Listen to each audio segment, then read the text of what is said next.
Hello and welcome to this omnibus edition of Happy Times and Places, a positively inclined Doctor Who episode commentary podcast in which I, Toby Hadoke, ask a friend to choose a Doctor Who story. I then watch along and commentate, dropping in facts and observations, all the while trying to guess what my special guest's favourite thing about each episode might be.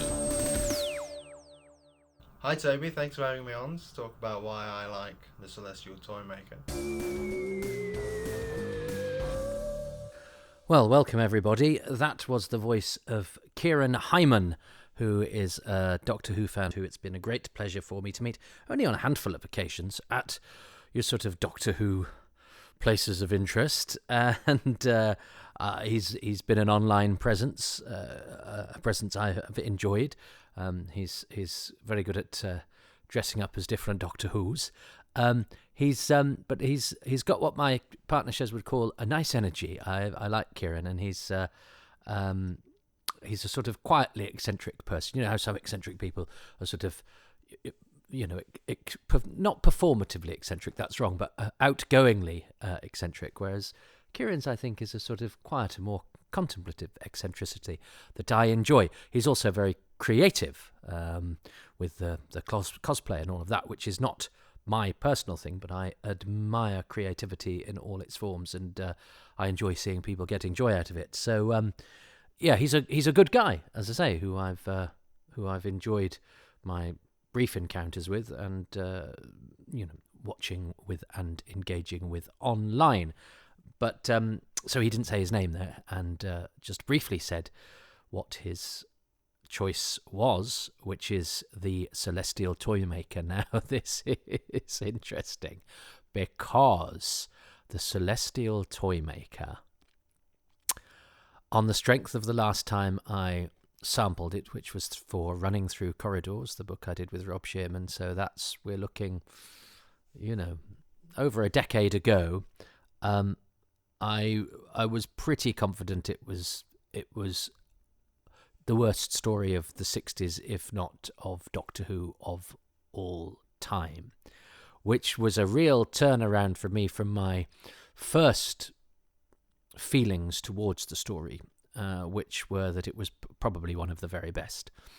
So it's been quite a journey for me that I will explain as we watch the episodes, because of course I have to accentuate the positive. That's what this is about. So this isn't going to be I am still going to try to accentuate the positive, but I thought I needed to get that out of the way at the beginning, and I'm doing this now because the Celestial Toymaker is about to return to our screens in the form of Doogie Howser MD, Neil Patrick Harris, who will always be Doogie Howser MD. I don't know the name of his character in How I Met Your Mother, although I did see the odd instalment of that. And, of course, he's Starship Troopers as well. But nonetheless, it's an actor's lot. He's Doogie Howser MD, which was shown in the sort of afternoons, early evenings when I was a teenager. And, I remember it being a sort of permanent fixture off the telly. It also had James B. Sicking from Hill Street Blues in it, and Max Casella, who appears in a lot of Martin Scorsese films, and a chap called Marcus Redmond joined later in the series, and he popped up as a guest in at least one episode of Angel. Why did this? Now, you see, I'm not a Doogie Howser MD fan. I'm just telling you what I remember and the little strands that it weaves throughout my very badly programmed brain that seems to remember things like I remember Marcus Redmond wasn't in it right from the beginning. In fact, I think he was a guest actor who then came back as a regular, and it's Marcus with a K. Why do I know? And as I say, I didn't keep a scrapbook on Doogie Howser or anything like that. It was just on sometimes. But anyway, he's the Celestial Toymaker now. That's not bad, because that's American, and American shows aren't really my thing either. But this Celestial Toymaker is, of course, the mighty Michael Gough, and thereby hangs a tale. So maybe the ways these things work, this will be timely for everyone. Unlike my, I didn't check, this is the disadvantage, you see, of not, unlike my commentary on Fear Her, which I recorded before everyone had seen newsreader Hugh Edwards' Bottom, and released for non-patrons a little bit of time after, so it wasn't really in my head, and the brouhaha had sort of died down, but I make no mention of it whatsoever, and because he'd been sort of rather, I think, unfairly sort of dragged through the tabloids. Oh, not you too, Hugh. But you know, you would think in a, well, I wish I should have done a disclaimer at the top, but I sort of, I put them to bed, and I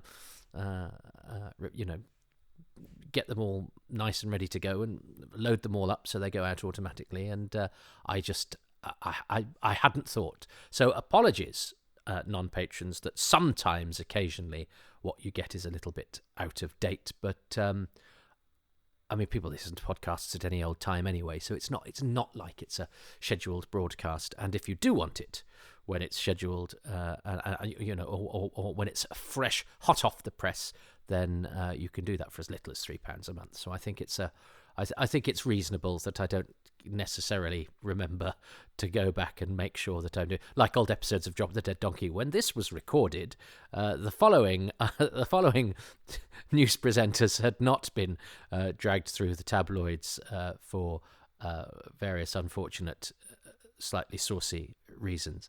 But anyway, that's all by the by. We are going to drag ourselves through one of those rare entries into Doctor Who's canon, a surreal story. It was sort of this and the Mind Robber, which I did relatively recently, were sort of bunched together as the sort of anomalous stories of each era, with a slightly sort of fairy tale, childhood, fantastical thing going on. So let's see how effective or not it might be. I am watching the Loose Cannon Recon, and and credit to them, because they do a fantastic job, especially as there are no telesnaps available of this story. But nonetheless, so some beautiful photographs and really well put together by Loose Cannon. These recons, I particularly admire the ones that are telesnap free, but they're all superb, and they're all available. I was provided with mine by Steve Hatcher of the Derby Hoovers. He was my dealer, because you had to sort of send the tapes off, and then you'd get them back. And Steve was always very quick and very helpful. So thanks, Steve. And let's press play on the Celestial Toymaker in 3, 2, 1. Well, here we go.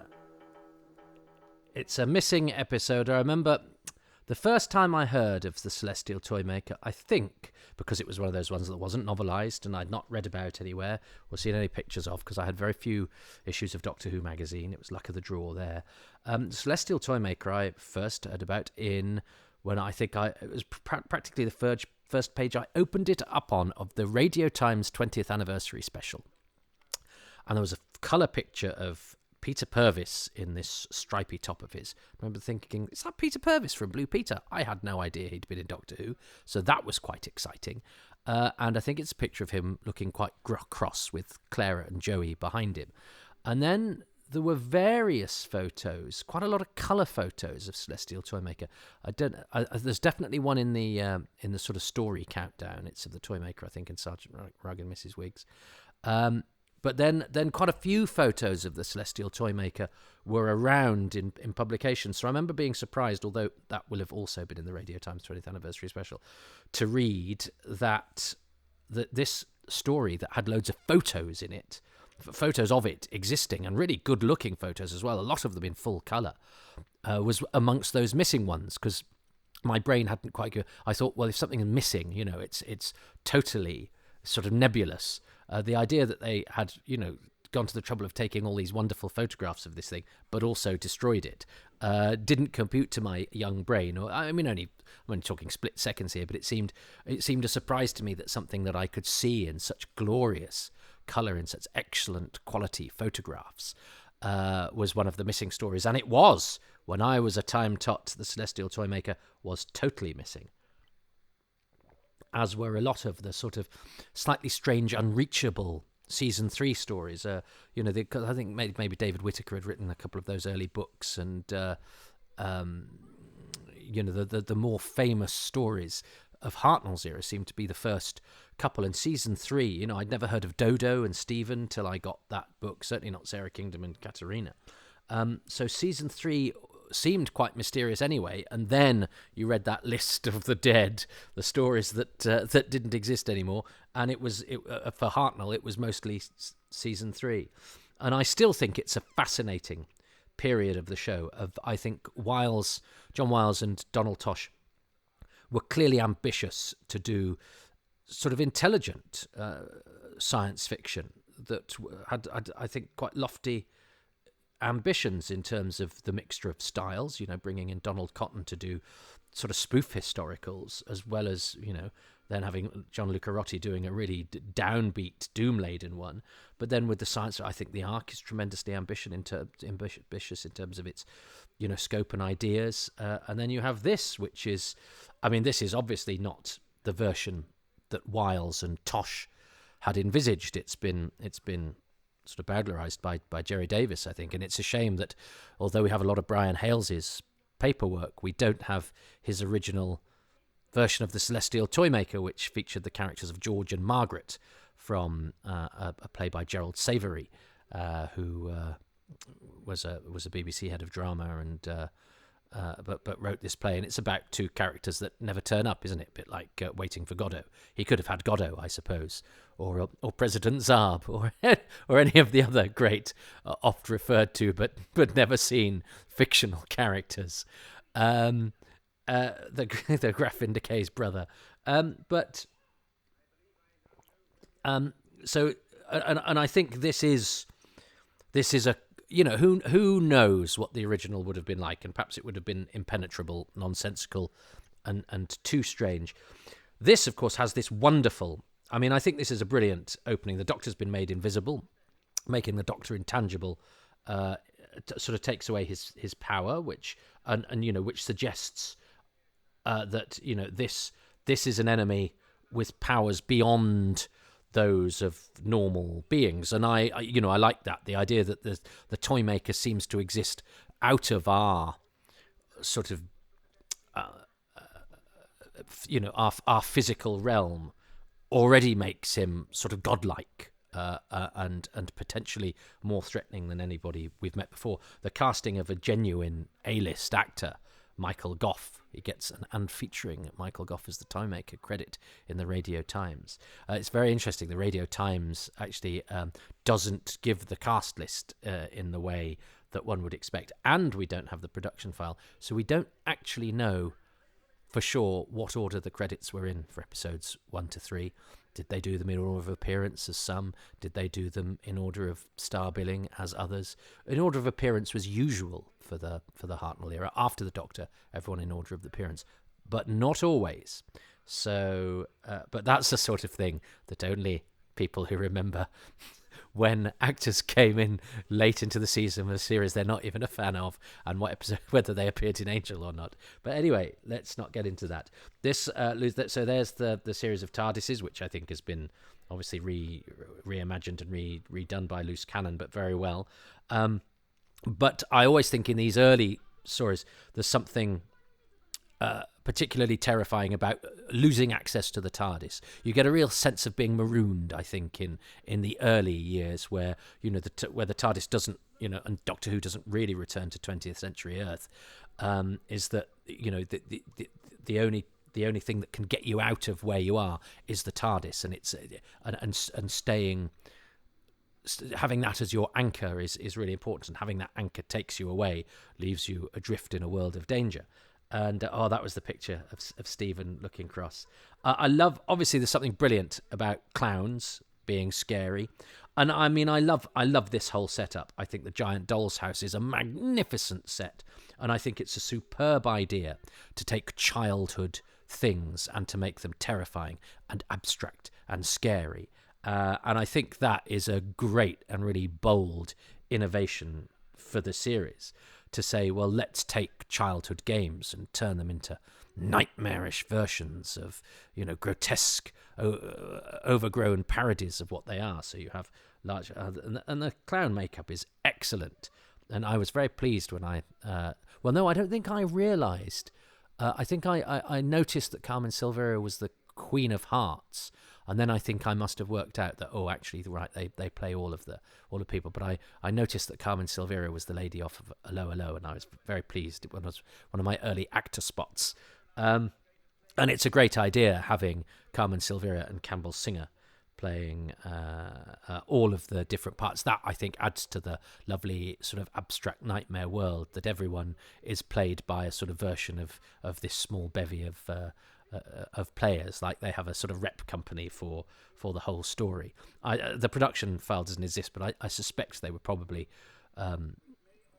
hired for all 4 episodes, and then when the script completely changed, it was just like, well, okay, well, it's just, we're going to have to write it that it has this makeup of characters, including a man and a woman, and maybe they got paid for episode 4 and didn't. Now, actually, it might be worth looking at their files in the BBC Written Archive. Anyway, don't think out loud, Toby, but it would be a small thing to learn, but then again, I've travelled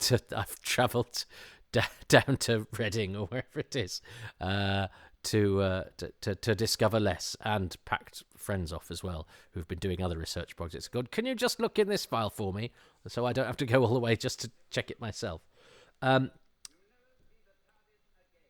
Michael Gough is was a fabulous actor, and a big name.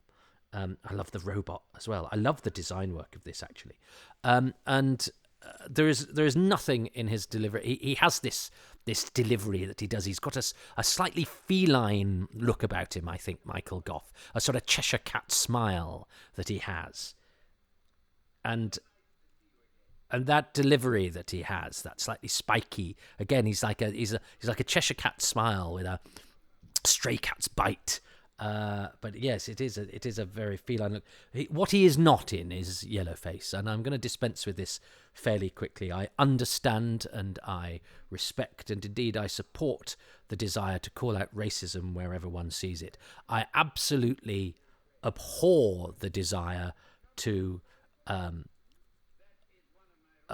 force the past to account for itself with the lofty arrogance of people who have a toaster but don't know how it was built, and behaving as if the toaster only works because of everything you've done, and certainly that desire to look back at the past and to see prejudice where there was none, or to say, it's not right to say, it's no excuse to say it was a different time. Yeah, it was an excuse, because context is everything. If you don't understand conversation and interaction without the nuance of context, then I think you're daft, and overly censorious and overly keen to take the moral high ground in a land that you don't understand the geography of. But certainly in this case, it's unfortunate that he's got a costume that Mark Eden also wore in Marco Polo, but that's probably because they wanted a costume that looked quite fancy and that fit Michael Gough. He's certainly not putting on a Chinese voice. He's certainly not in Yellowface.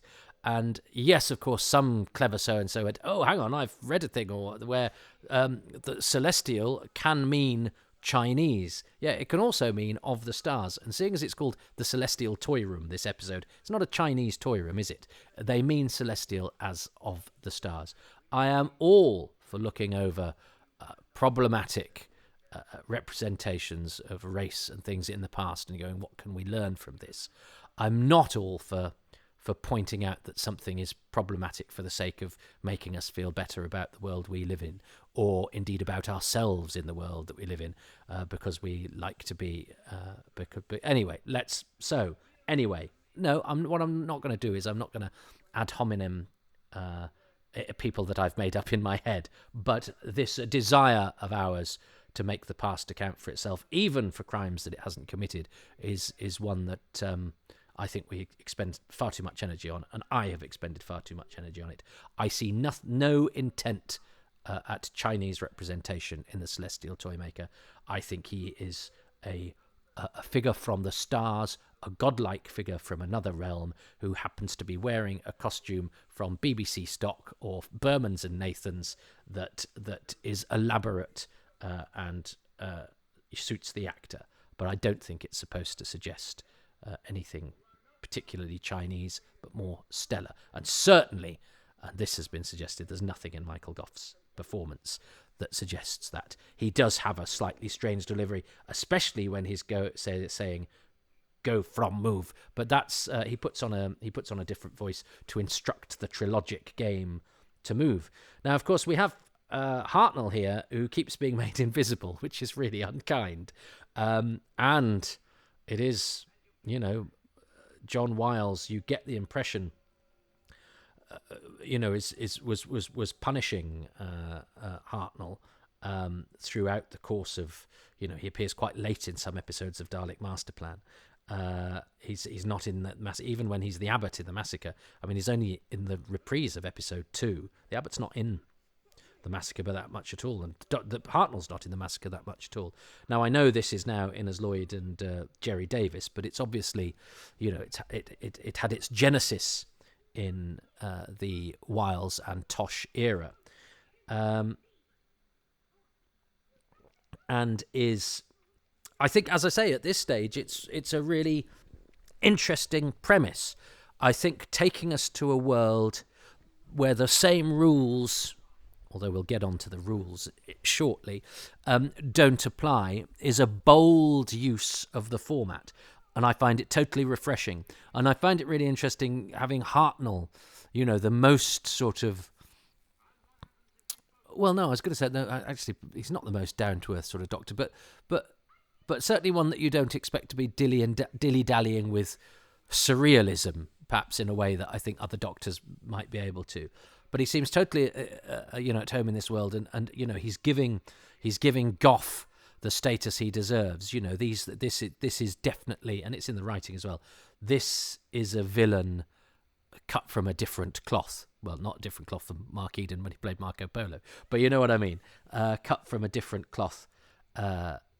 Talking of cloth, actually, I like the design in this is excellent. The costumes and the sets. I like Stephen's stripy top, and I like Dodo's spotty t-shirt and skirt combo.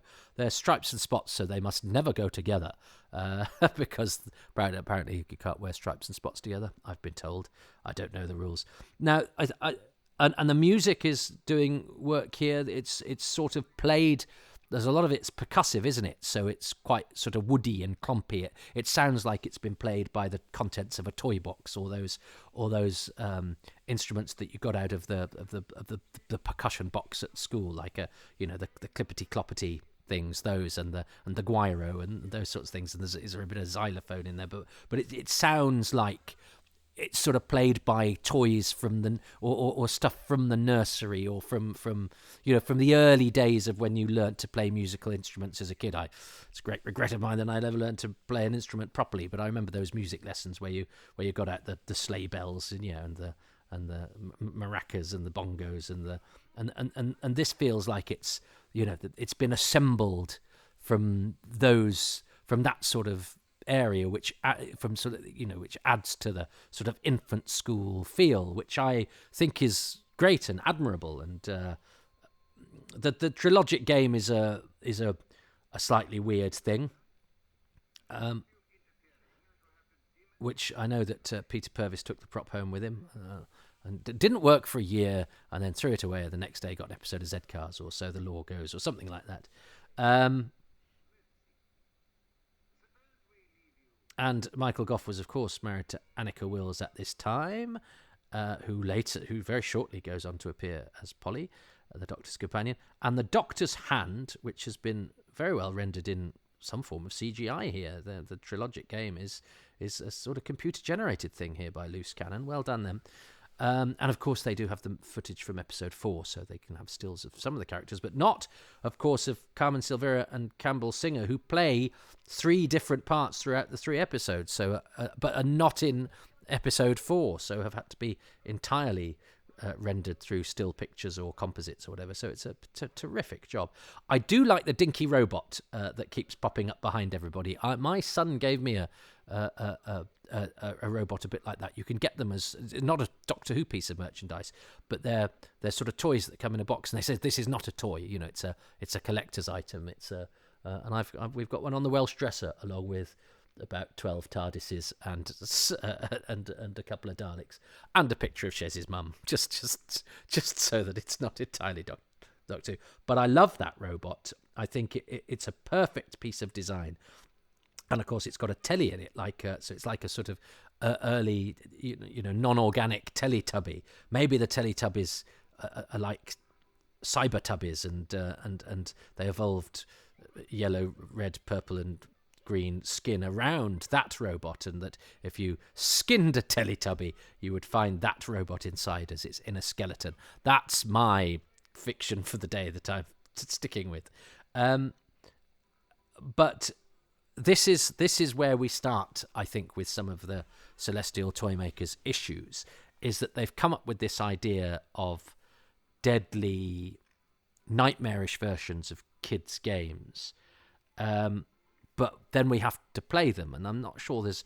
As somebody that was the youngest of 4, that quite often you'd go around to people's houses and everybody would be playing on a computer game and everyone would get a turn except me, and I'd just have to watch other people playing it. I've never understood the joy of watching other people playing a thing. And then when my kids have sort of been on YouTube and watch other people playing a thing, I'm like, God, I was forced to do this as a kid. I certainly wouldn't seek it out as entertainment. Now that the entire universe of knowledge, information, and entertainment is at my fingertips, this is what you've chosen. I look forward to Stephen unboxing something in the next episode.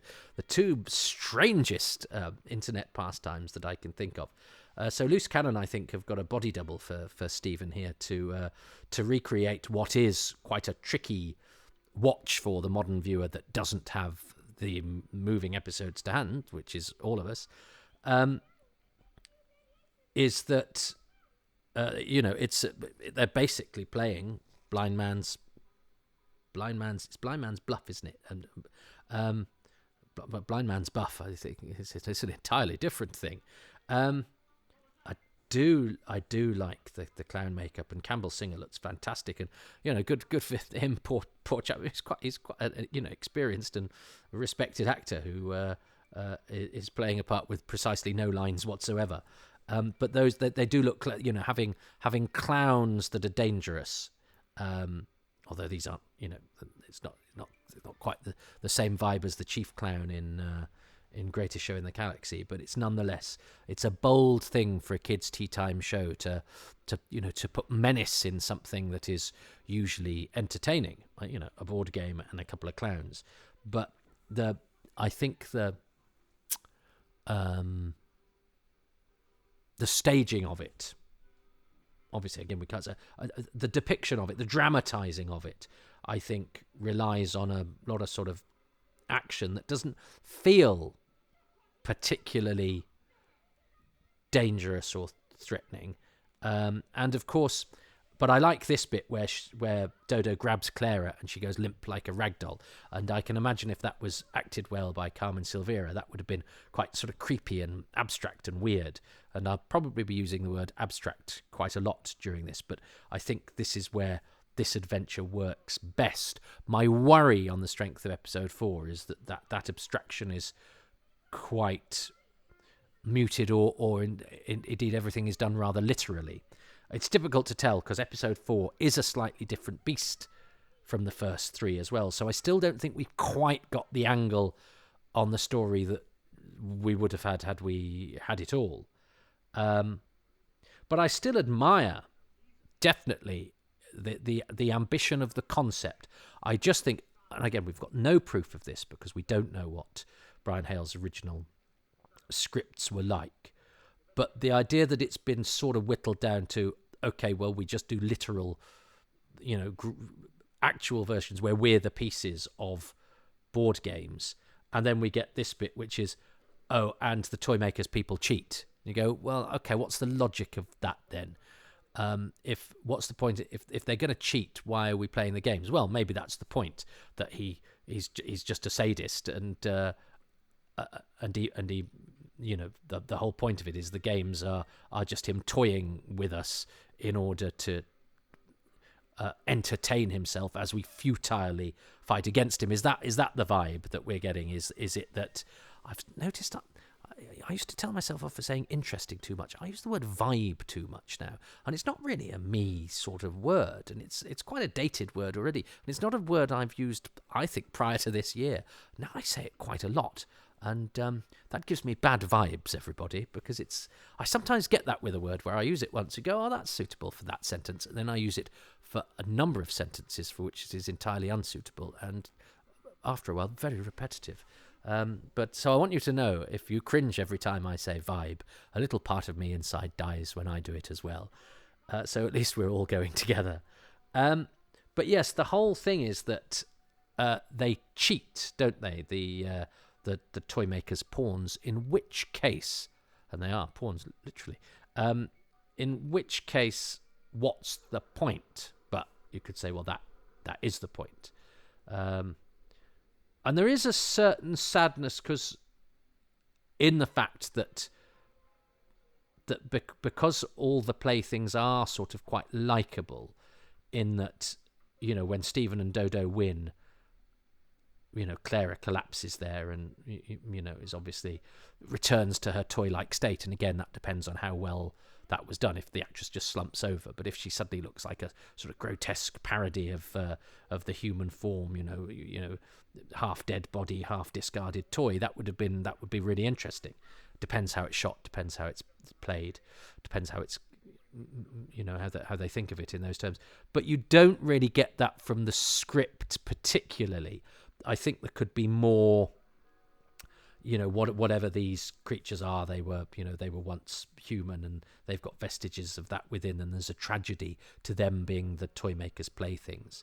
And a curious episode endings, it ends with them sort of going off to play the the next game. But I love this. I love the fact that you have 4 legs, no feet, of arms, no lack, blah, blah, blah. You have the little verse before the closing credits, and we do know that.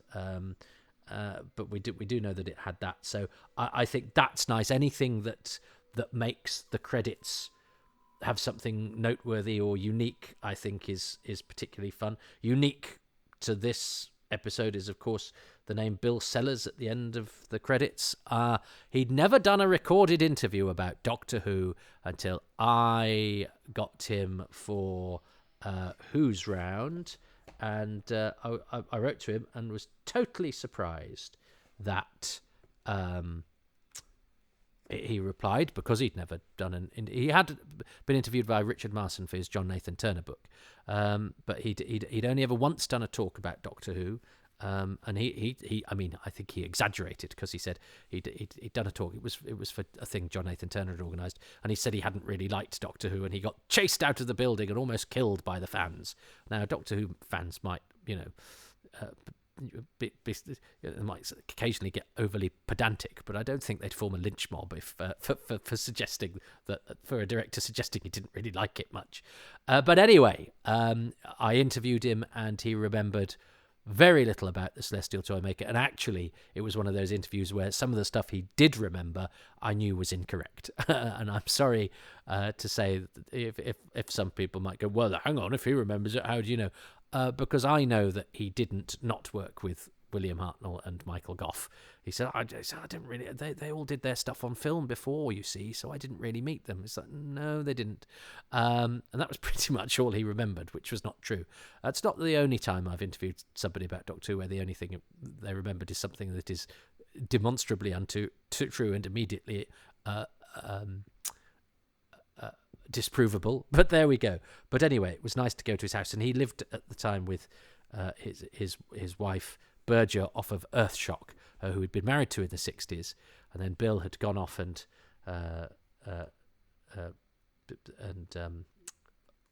lived with his partner Douglas in sort of in a cave in Spain, I think. And then Douglas had sadly died, and Bill was very upset about that. It was rather sad at the end of the interview. He sort of got me pictures out and showed me, and was clearly still terribly moved, but had moved back in with June, and they'd got married again. And they are the grandparents of a comic I know called Jordan Brooks. And really weirdly, I didn't know that. And Jordan came to play XS Malarkey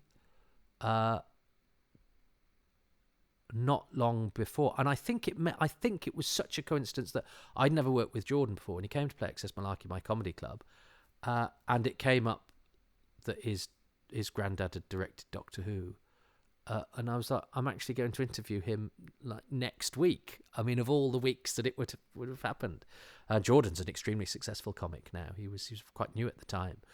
So that was one of those lovely sort of weird, strange coincidences. And anyway, June, Berger from Earthshock, and Elizabeth Rowlinson from Battlefield, who was in the Newcomers that Bill was also worked on. In fact, I've got a big cast and crew picture with Bill in the middle that crops up somewhere. Where did I get that from? Oh, I may have got it from Paddy Russell. I can't remember. Anyway, I need to go through all my stuff in the office. I've got all sorts of things flying about.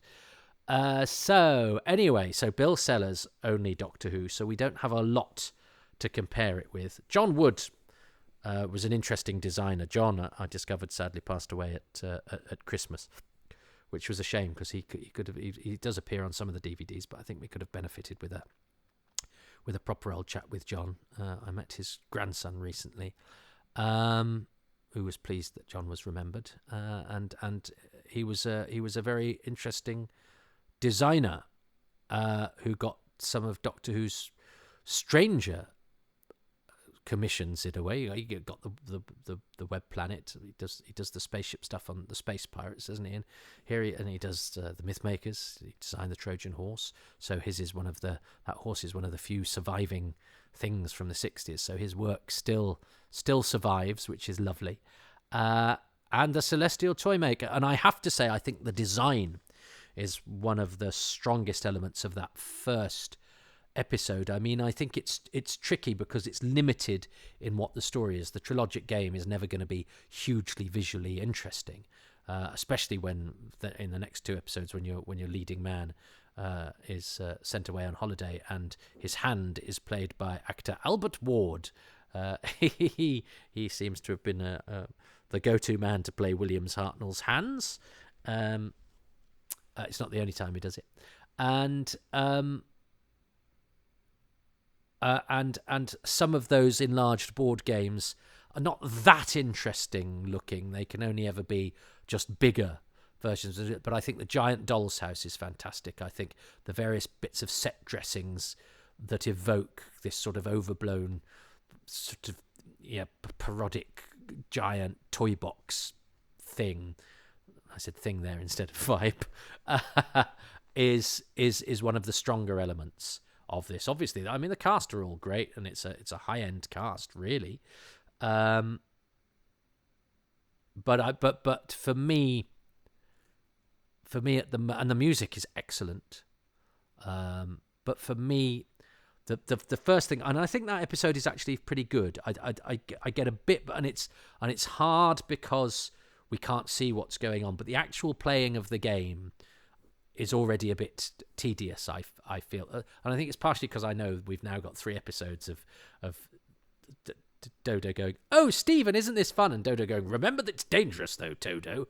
And that's my main memory of this story, is of Dodo not twigging and Stephen being a very, Peter Purvis doing his best in the face of, what is quite strangely tedious goings on.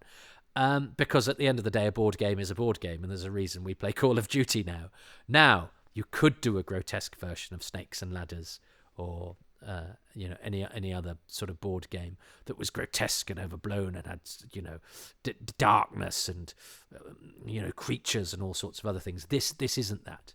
Even even if they were able to do size, which they can't, the Doll's House is amazing.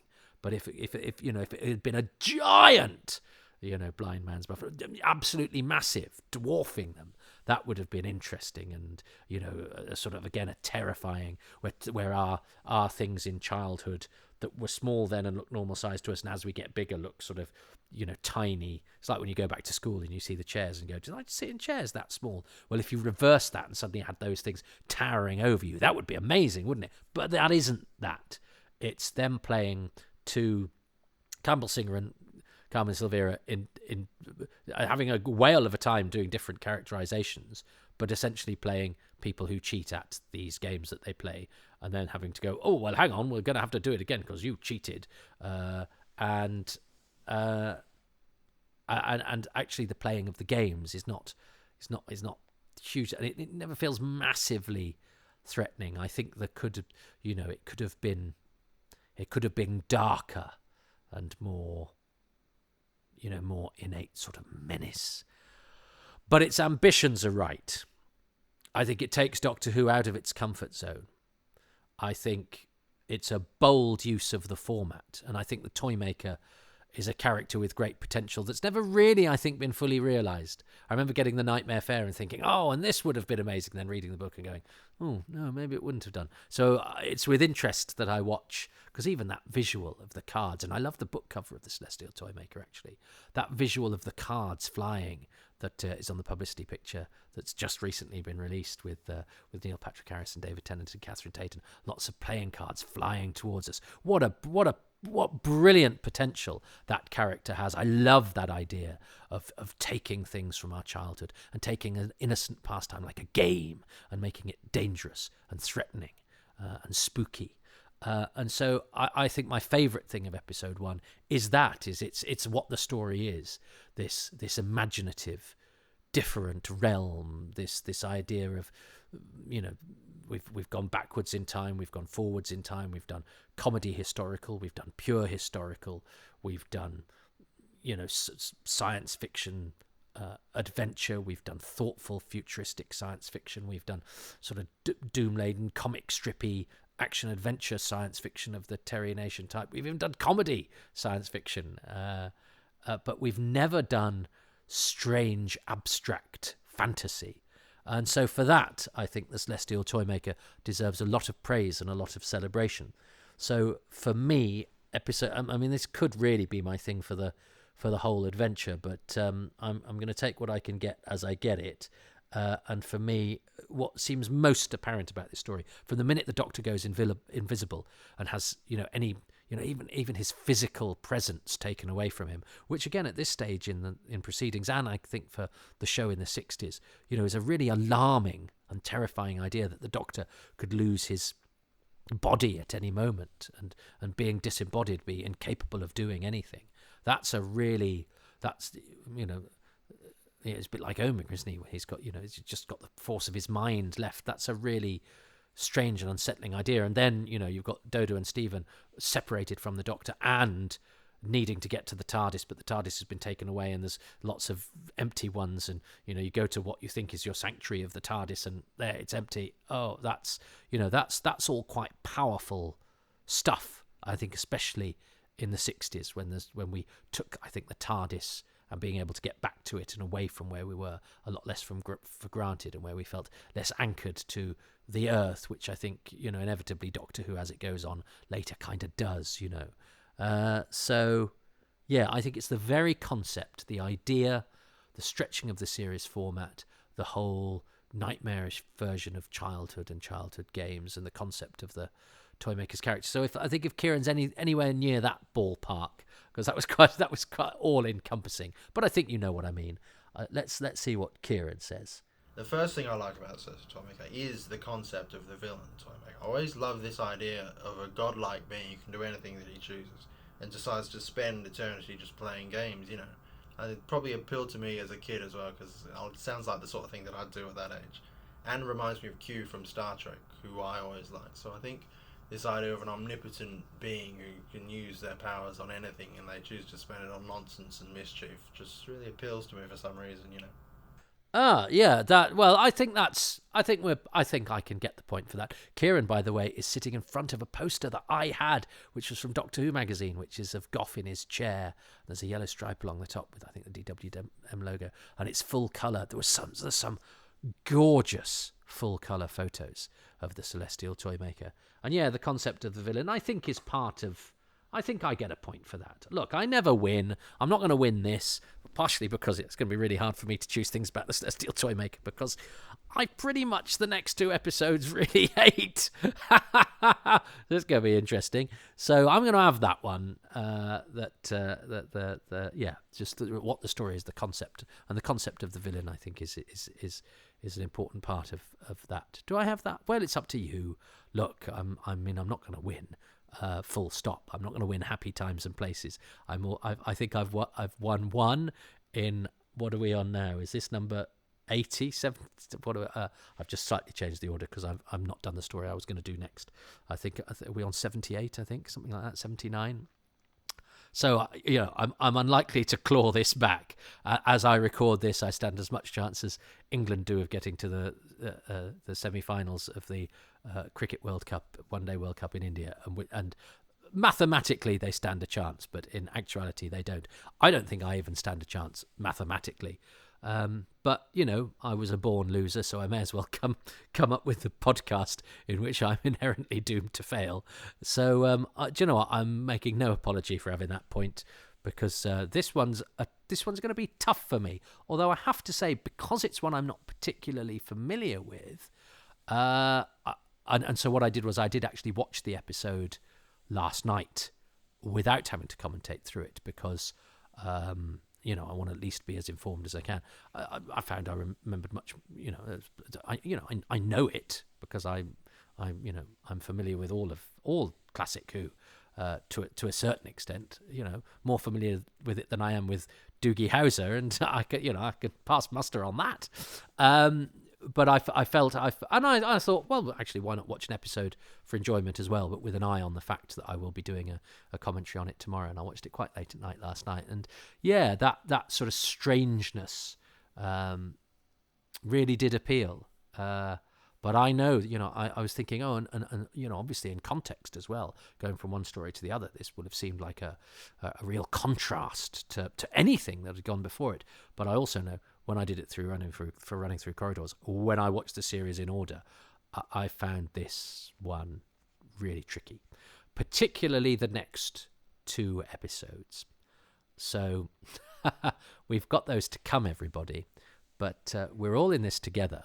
And as I say, I'm going to try to accentuate the positive. And I know some people think I should,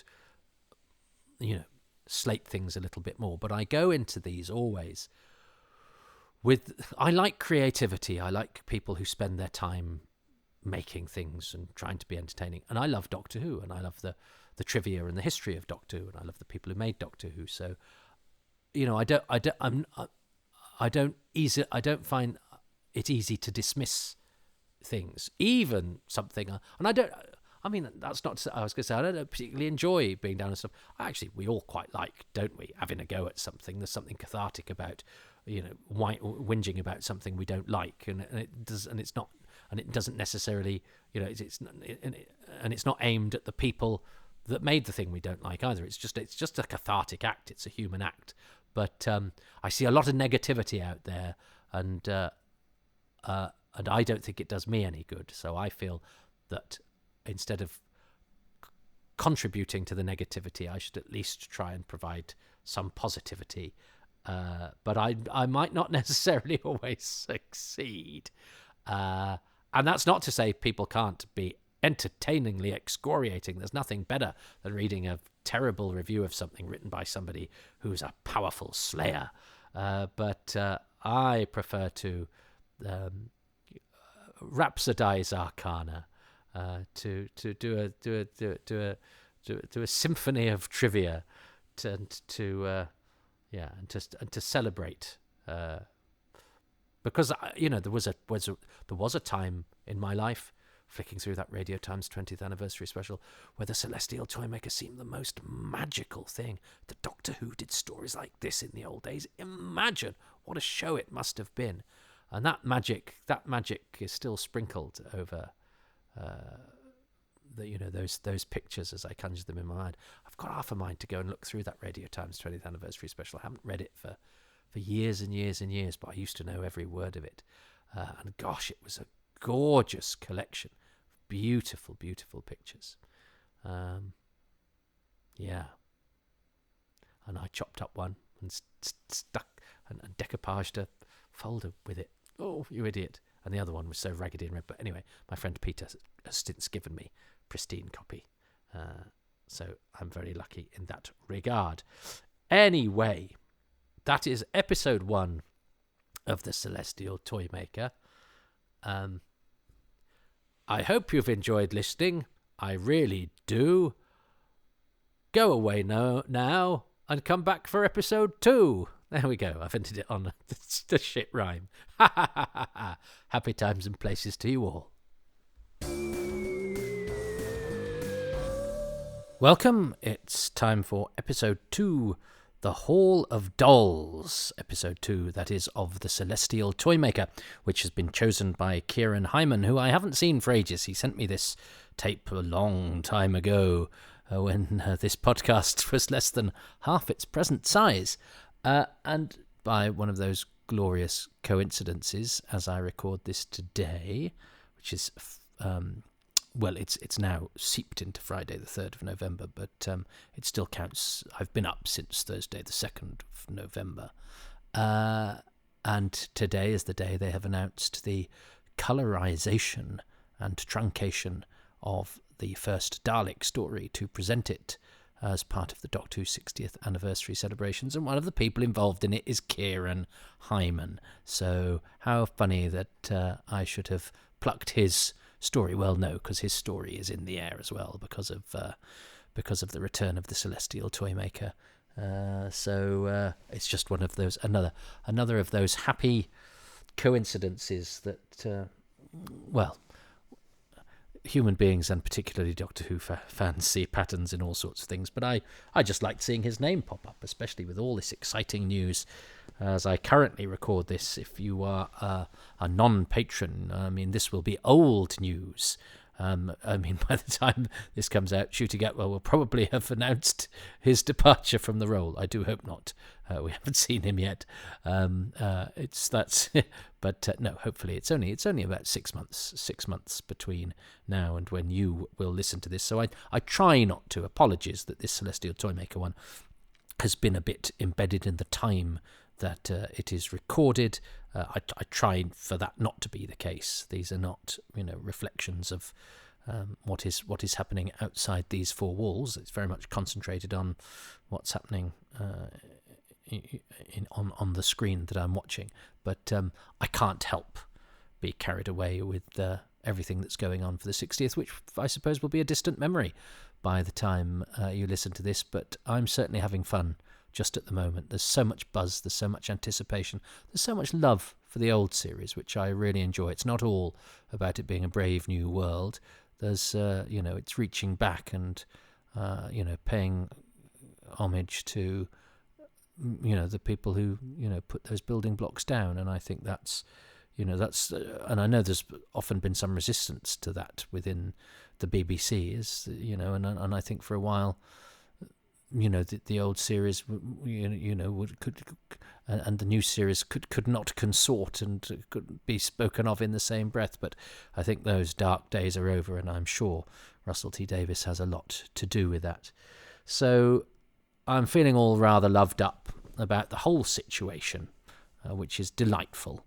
And with that, I'm going to go into episode 2 of one of my least favourite Doctor Who stories. Not because I don't hugely approve of what it's trying to do, but I think the manner in which it is done has, the sort of one or two times I've really tried to watch it properly, as opposed to having it on as a soundtrack in my ears, but to actually imagine what the story would have looked like. Its flaws have become very apparent to me, and I've been cheering it on, going, oh, do something more than just literally play the games. So let's see how we do, because lest I forget, the whole point of this podcast is to accentuate the positive and to see the good and to see why we love Doctor Who in all its forms. So let us begin now. I'm going to press play on the Celestial Toymaker Part 2, The Hall of Dolls, in 3, 2, 1.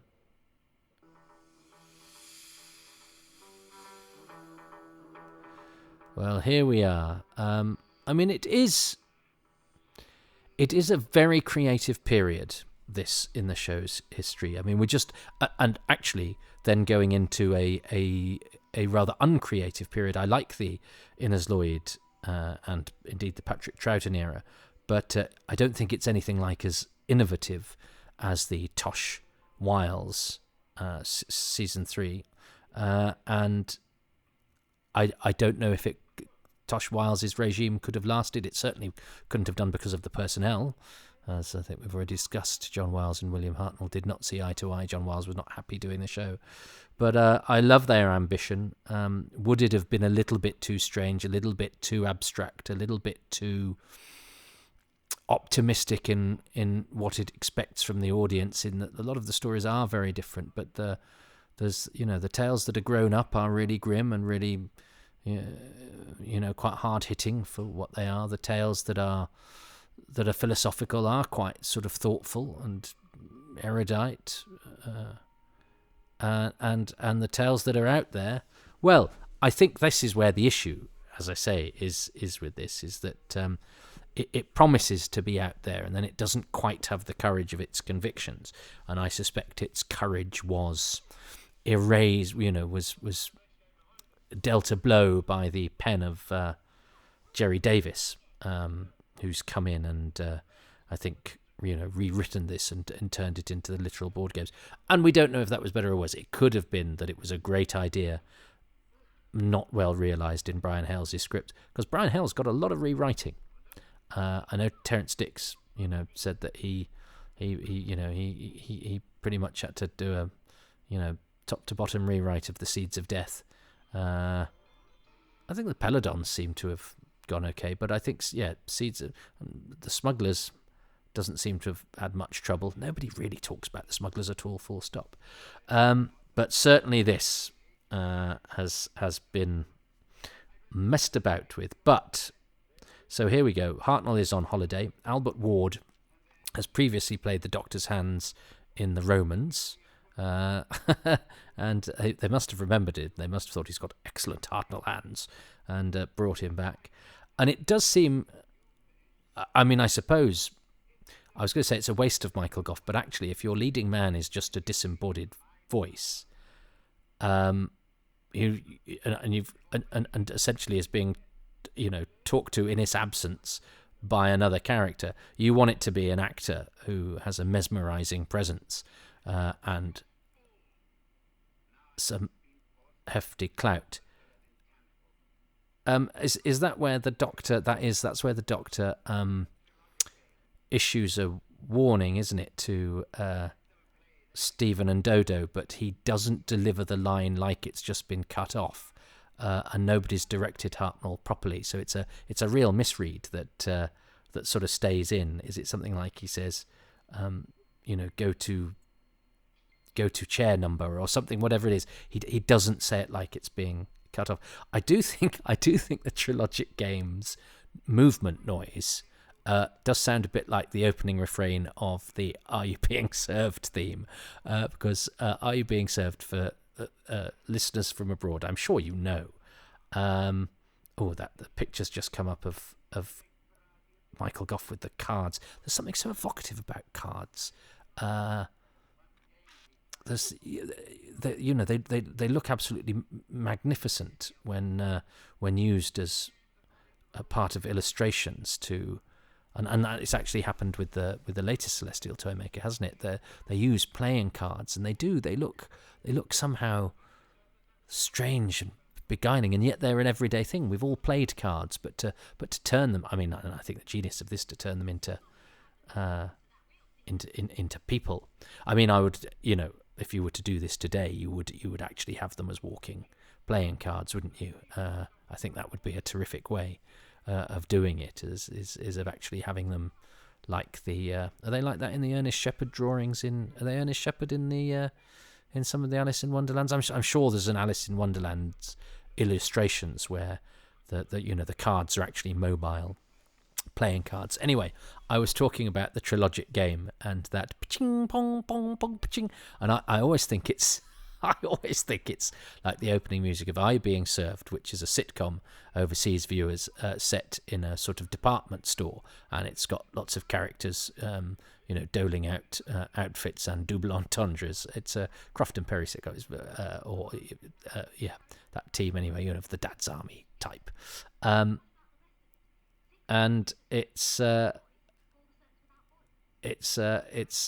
funny, but it does have a theme tune that begins with the movement of the trilogic game, because it first four something's lady clothes and underwear going up.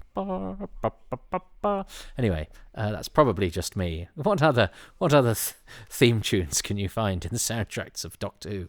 I do actually, although I lament the fact that they're not actually mobile, two-dimensional playing cards given voice, I do think these costumes are great. I think they're, they really do look like, especially Peter Stevens as the Knave of Hearts, but they really do look like the illustrations of playing cards come to life. I think they're terrific, and the actors all do a very good job. Campbell Singer's playing the king as an old duffer. Carmen Silvera is haughty. Peter Stevens as the knave is naughty, and Reg Lever is the jester, who's an actor. I think this is his only episode, isn't it? And he plays it like a sort of music hall turn. He's in a Nigel Neal play called The Road that I adapted for Radio 4. Plays the landlord in that. But I think he was long dead before anybody started looking for Doctor Who actors, and he's only in one episode that we can't see. But I'm surprised we've got as many photos as we have. I mean, the recreation that I'm watching has lots of composites, but actually it's so good you can't tell on occasion which are composites and which are actual pictures. But there are more pictures than I remember. I thought I'd seen a lot of pictures from Celestial Toymaker, but there's a lot here that I don't. I have seen this reconstruction before, but some of these pictures are new or surprises to me. So it's done a fabulous job. And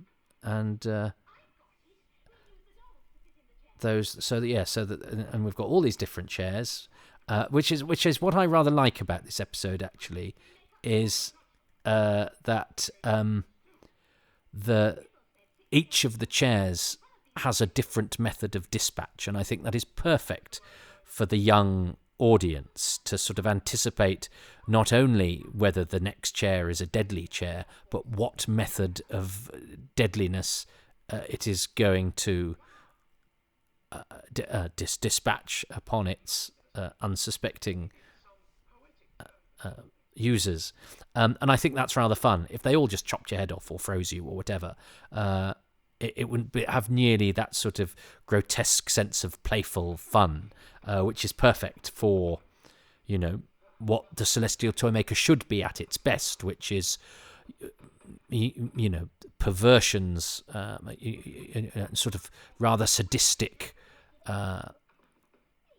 realistic realizations of what is usually relegated to a board.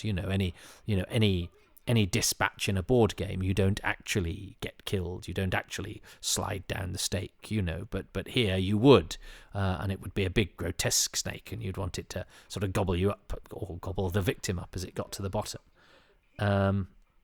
I also enjoy the fact that the TARDIS doors that we see are white, because again, that's a slight perversion of what we're used to, and I think this story works at its best when it takes something that we're used to, and is very bold with making it dissonant and abstract and disjointed to our eyes. Particularly, the design is excellent. Actually, I mean, we're so lucky with these pictures. These costumes are a playing card. She's channeling Lady Bracknell here, isn't she, Carmen Silvera? The actors are having great fun, and it's jolly for them that they get to do different characters every week. Because she can't be that old here either, Carmen Silvera. I didn't realise until I researched her a while ago that she was actually Canadian. I think she was evacuated from Canada. And Campbell Singer here as the King of Hearts had an illustrious career. We'll maybe talk about him later. But yes, it's certainly what I think I mentioned last time. I said it certainly, I think, is a benefit to the story that all the Toymaker's toys are played by the same people. It sort of it speaks to the removal of personality in a way that everybody looks a bit like the last person. It doesn't actually make literal sense within the story, because obviously if they are people that have been captured by the Toymaker and have their personalities removed, they would be all different people. But actually the fact that perhaps his avatars for the souls or whatever of the people that he has sucked into his world are all based on the same template, Carmen Silvera and Campbell Singer. I think that adds to, again, this strange, abstract, depersonalising, even though they're giving quite rich characterizations, because they all look the same. It adds to that sort of depersonalisation, which I think is very effective, even though there's nothing dark about these performances. He's a doddery old man, she's a haughty queen. And there is a moment towards the end that I think is rather beautiful, but I wish they perhaps had more opportunity to hint at the sort of melancholy, lurking beneath the fact that these are sort of parodies of the humans they once were. I mean that. Oh, and right, okay. I've got to address the elephant in the room now, and it actually has been raised by Kazin, one of my patrons, saying, I hope I point out that the use of the N-word there when Campbell Singer is muttering "eeny, meeny, miny, mo" is deplorable, and would have been racist for the time. I'm not sure of the value of calling out, making the past account for things that cannot be erased, and I do think it was a different time, and that context is all are reasonable excuses. But I would point out that the lines aren't in the script. But I've seen people online sort of then calling out and trying to see if Campbell Singer was somehow some sort of a fascist. No, he was saying a nursery rhyme that would have been said by most people living in the UK at that time, whether we like that or not. Now, I don't like it. It's a horrible word. It's a word I would never use. I did hear older people when I was younger use it, and older people who would not have considered themselves racist in any way, and who wouldn't have used the word latterly, I think, in any other context than that, but for 70 years of their lives had been saying that rhyme, and they weren't aware of the things that we're aware of now, and the power of words, and also, the fact that it was used as a slur in the United States and was thankfully being, phased out and addressed in that. We weren't as international then as we are now. We didn't have access to international attitudes. And indeed, a lot of people at this time wouldn't have even known any people of colour. And if they had, would probably have been very nice to them, but would have still used language that a person of colour would find offensive, and certainly a person of colour from today, but that that again, I think, takes on a different tone and a different context in the 1960s. So all I can say is it's a word I would never use. I really hate racism. I would hope if this was ever found, I mean, it should all go out as absolutely broadcast. Not that. Take it out. Absolutely take it out. But I'm reluctant to, and I even saw when Peter Purvis said, who I think is a Brexiteer, said something about Brexit recently. A few people sort of again went online and made the bizarre connection that, oh yeah, well, he's probably racist then because he was also in the Doctor Who story that had the N-word, and I mean those two things have got precisely nothing to do with each other. And also, you can be, I'm not a Brexiteer myself, but you can be a Brexiteer and also not a racist, and I know Peter Purvis quite well, and he's not a racist. And I think tarring people with that brush is equally egregious. So I think it's complicated. I think it's unpleasant. I think there's a lot of toxicity around these sorts of conversations, which is why I try to ignore them. Not because I don't think they're important, and it's not right to call out, inappropriate and unpleasant language, but I also, as I say, question the wisdom of thinking that we can somehow have some form of catharsis by calling out an event from the past that we were not privy to, and that we should not be so quick to judge because there are words and expressions and things that we say now that in 20 years' time people might come and say, when you said that was really out of order. And we go, what? Hang on, no, because when we were saying it was fine. And I don't know anything much about Campbell Singer, but, a lot of men of his age in the UK at that time had fought against fascism and done braver and better things than I would ever do. So I'm reluctant to call them out from the comfort of my 21st century perspective and all the good work that has been done, not by me but by people that came before me, to educate and to change language and all of that. So I'm very, very sympathetic to, and also I think it takes on a different tone if you're a person of colour talking about this, but I'm not. I can only talk from my perspective, and again, I think we have to be very watchful and sympathetic to anything that would open up some extremely sort of painful thoughts and experiences. But I'm talking about this purely objectively as an historical artifact, not anything else. And as I say, I think it should go. And I'm entirely sympathetic to people who, find themselves very vexed and discombobulated by this. I said I wouldn't spend too much time on it because I don't think I have anything valuable to add. But the long and the short of it is, I really wish it wasn't there. If the episode was found and released, I think it should be taken out. But I also think it wasn't as terrible. I mean, the Agatha Christie book didn't change its title till 1985, I don't think. So it was, as again, I remember actually saying when I did Eeny, Meeny, Miny, Mo, and when I was about 7, I used to say Eeny, Meeny, Miny, Mo, catch a racist by the toe. I reclaimed it. That's how sort of liberal my household was, and how, very good my mum had been at making sure we, were aware of such things. But isn't it good that we've moved on from that?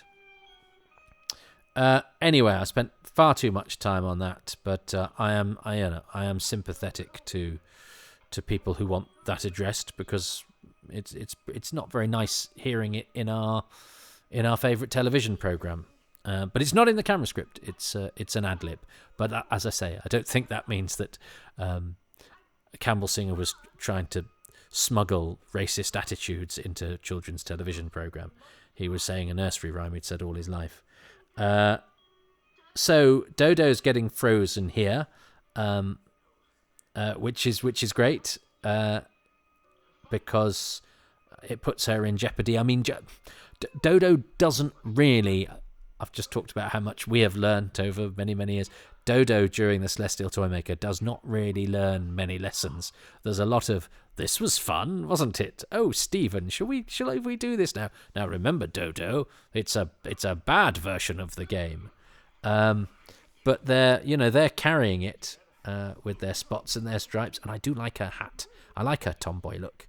I think she looks funky and fun and cute.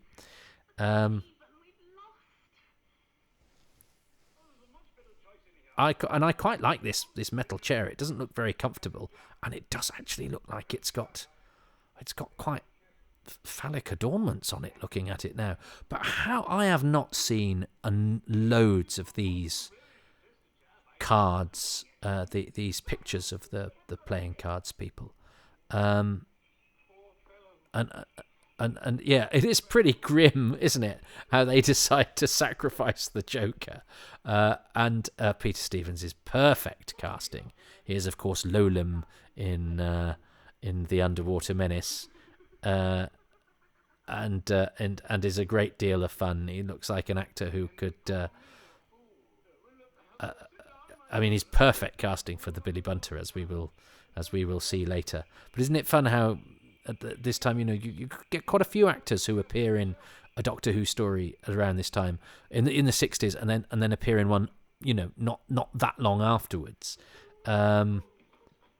Stephen Dartnell in Keys of Marinus, and then the Censorites. Terence Woodfield in the Daleks Master Plan, then the Ark. Richard Beale in the Ark, and then the Gunfighters, and Peter Stevens here, and then in the Underwater Menace. But again, there was so much being made, and stuff was in one cathode ray and out the other. Does it work like that? I don't know. I like this. That for all their sort of slightly larger than life, they're not rounded characters.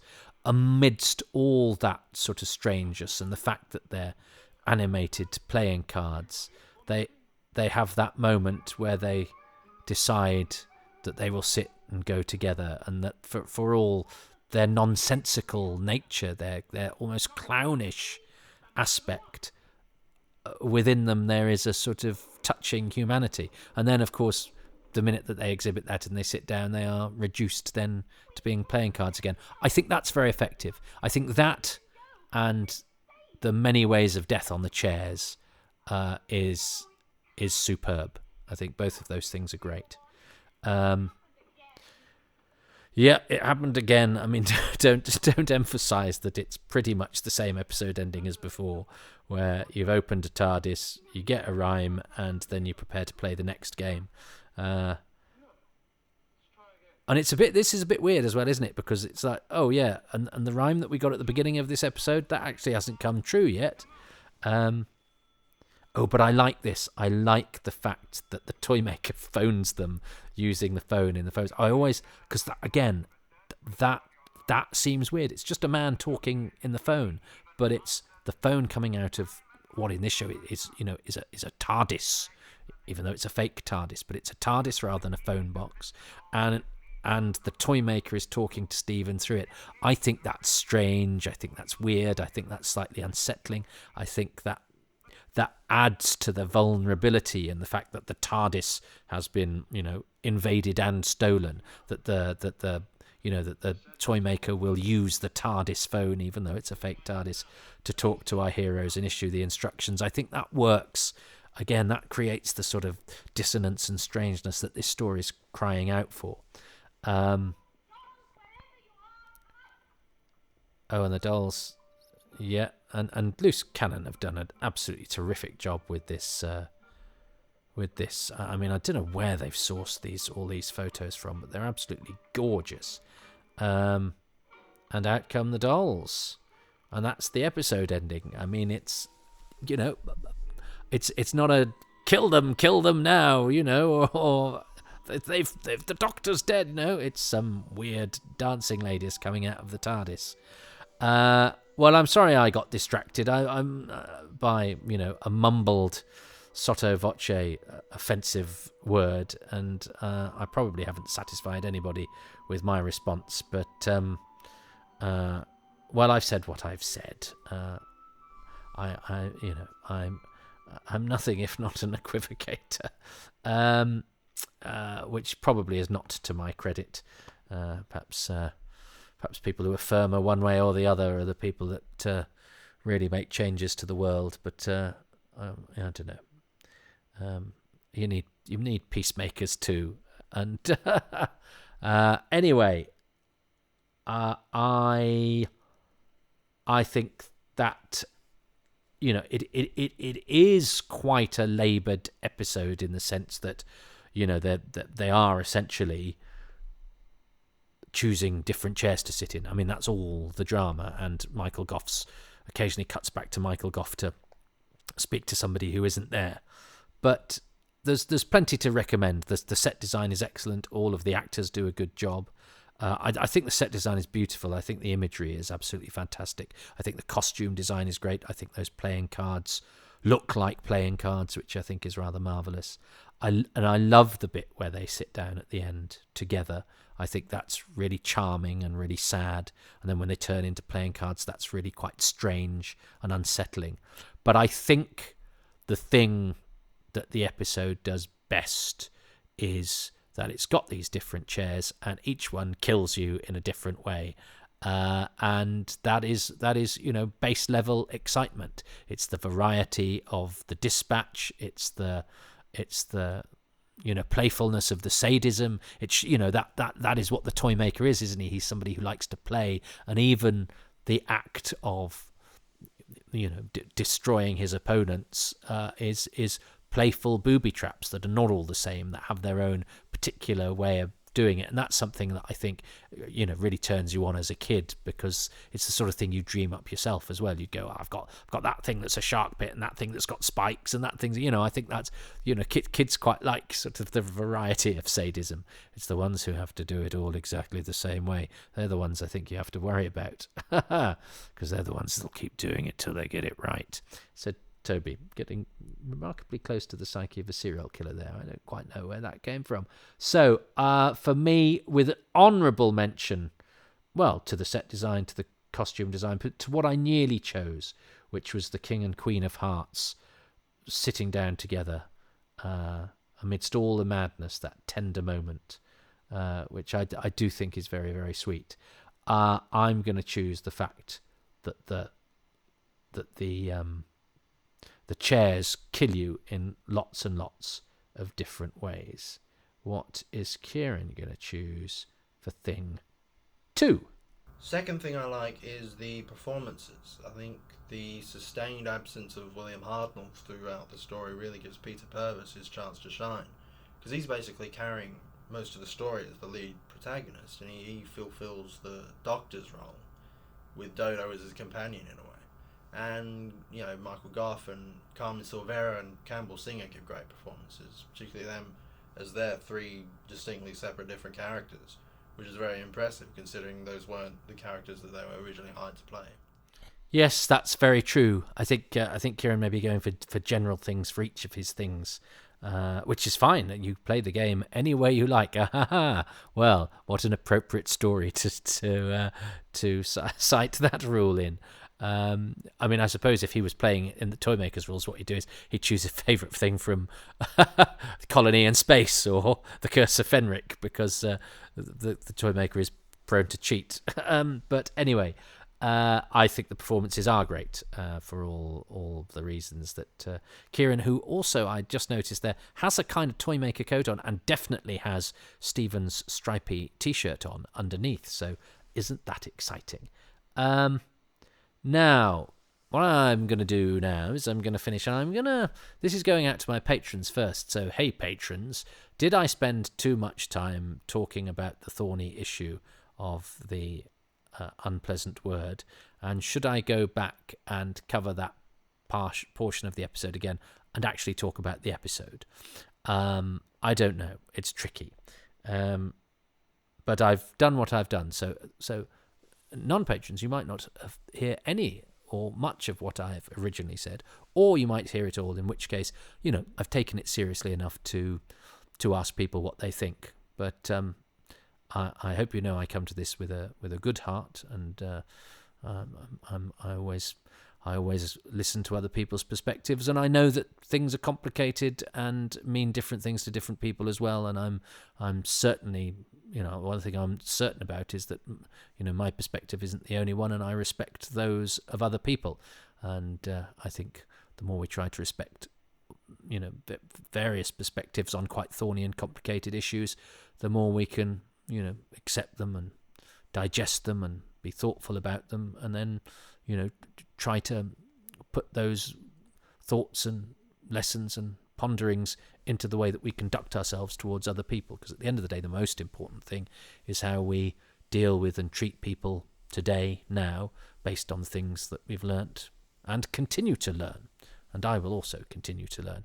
But when it comes to Doctor Who, what I really like to do is to sort of enjoy it for what it is, have fun with it, and actually use it to escape the real world. And now more than ever, the world outside is, as I speak, is grim and cruel and unpleasant, and people are arguing with each other about that. And again, you see the different arguments being placed, and I can see the perspectives of all the people making those arguments. And there's a lot of people not doing that right now, and it's really hard. And it may be cowardly of me, but I don't think so, to go and I know what I think about current affairs and things, but also I'm also prepared to be wrong. But when it comes to Doctor Who, it's nice to it's the place to evoke a story title. It takes you away, and that's, I think, what I try to do in my broadcasting about it as well, is to make sure it takes us to that place that makes us content, that makes us happy, that gives us joy and thrills and escapism. And yeah, it can provoke thoughtful debate as well. But I'm aware that there's a gossamer thin line between that and toxic back and forths, and I don't really want to get involved in those. So there we go. Am I going to do most of this one again, or is it all right? Who knows? I will find out at the end of the day of November the 3rd, 2023. So when you're listening to this in March 2024, this, like the episode that I've just watched, may not actually exist anymore. And I may have had to recreate it using minimal resources. But if it's anything to like loose cannons, a lot of skill. That's been a real triumph of doing this. They've done an absolutely fantastic job.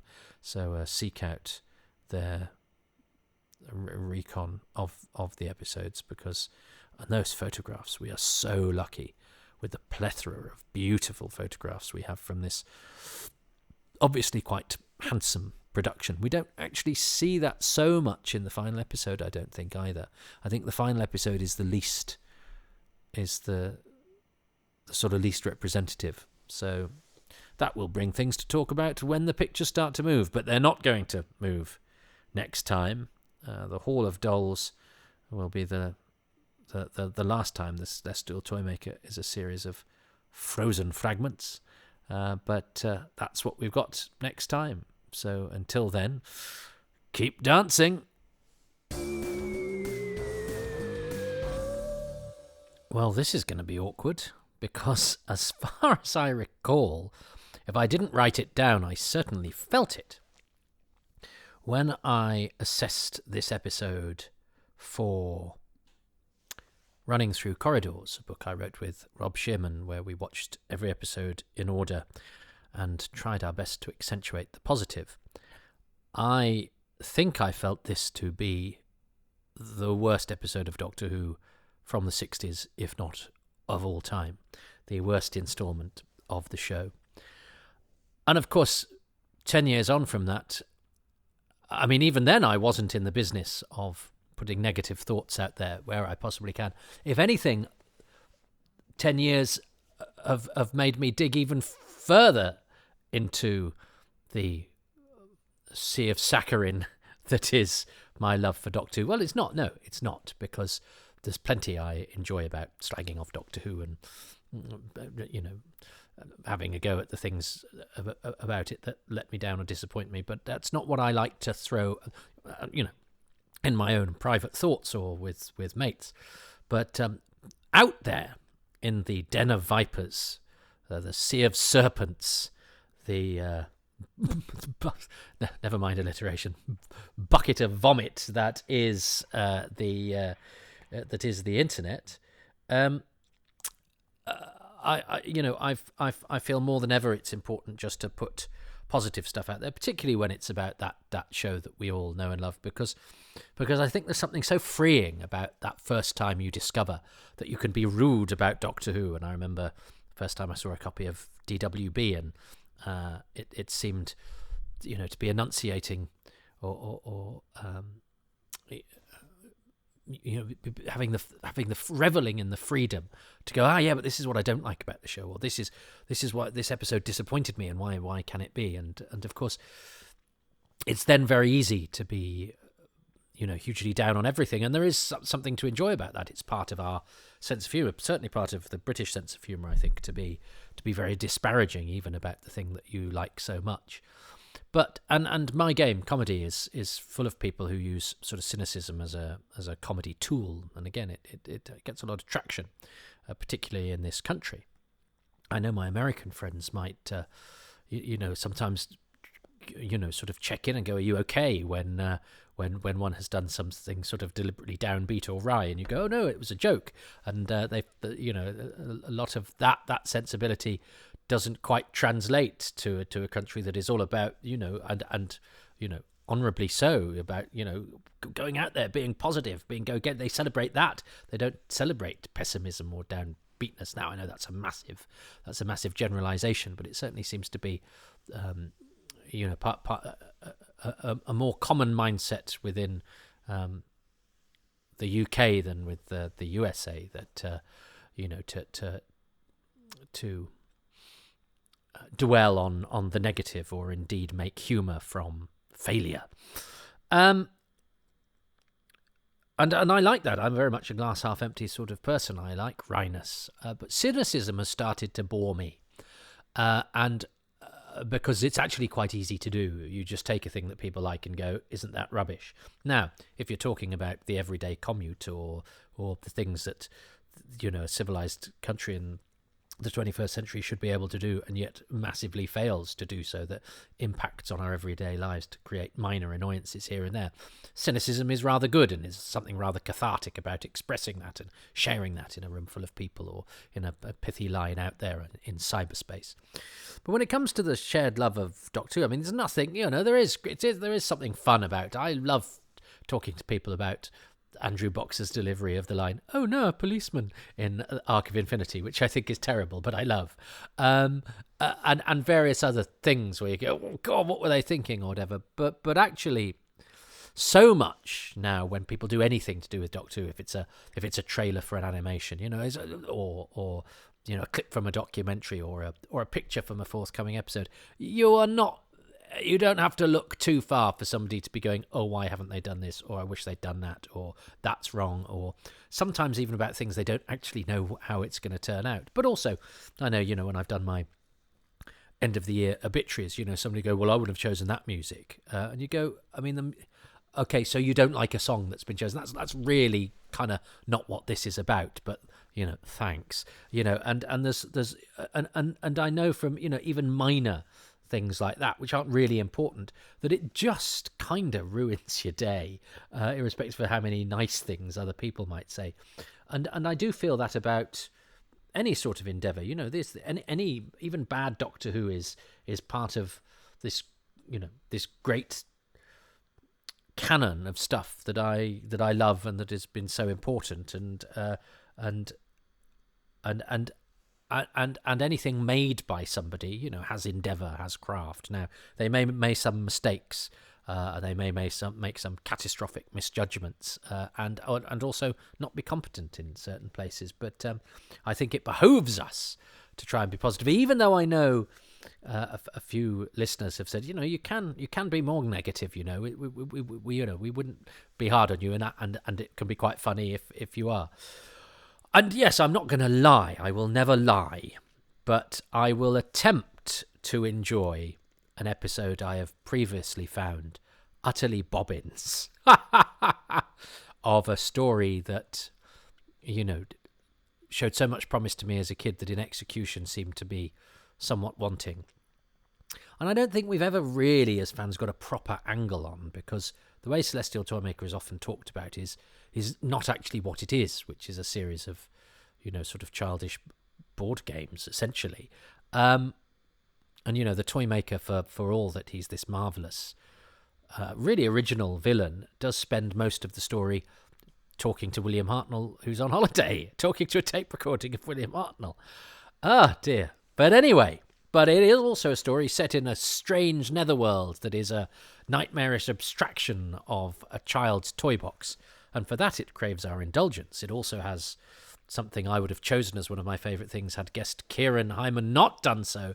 He's already chosen the cast, notably Carmen Silvera and Campbell Singer, doubling up once again this episode, as they have in the previous two, which I love. I love that idea of a sort of a rep ensemble coming in to play the different roles.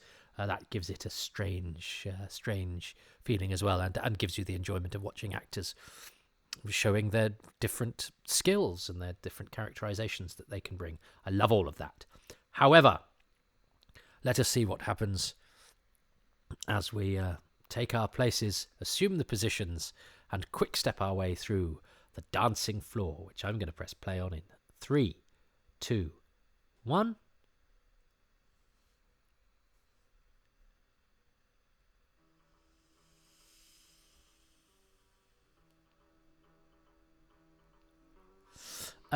So this is the last missing episode of Celestial Toymaker.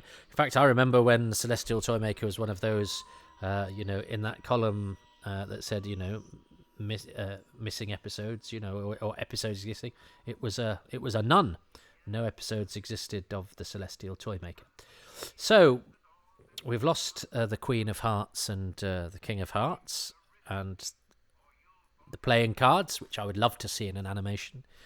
Animated as actual playing cards. I think this is a story that particularly lends itself to not doing a literal animation, and I totally understand the draw of the purists who say I want it to capture as closely the 60s, you know, way of doing things. Well, animation cannot capture closely the way we do things. It's animation. You don't get the facial expressions. The amount of, you know, cuts you would get in a 60s TV show wouldn't work quite so well with animation.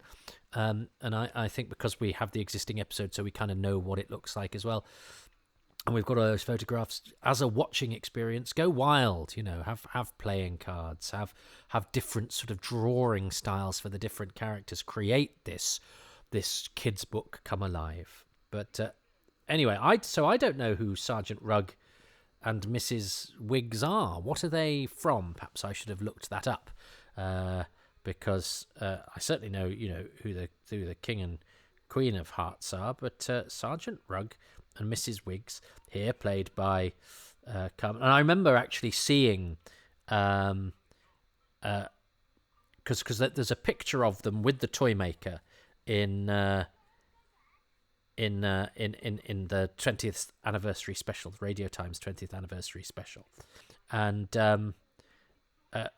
Mrs. Wiggs of the Cabbage Patch. Mrs. Wiggs of the Cabbage Patch. In a novel by American author Alice Hagen Reith, a Southern family humorously coping with poverty. I don't think that's the same, is it? Oh,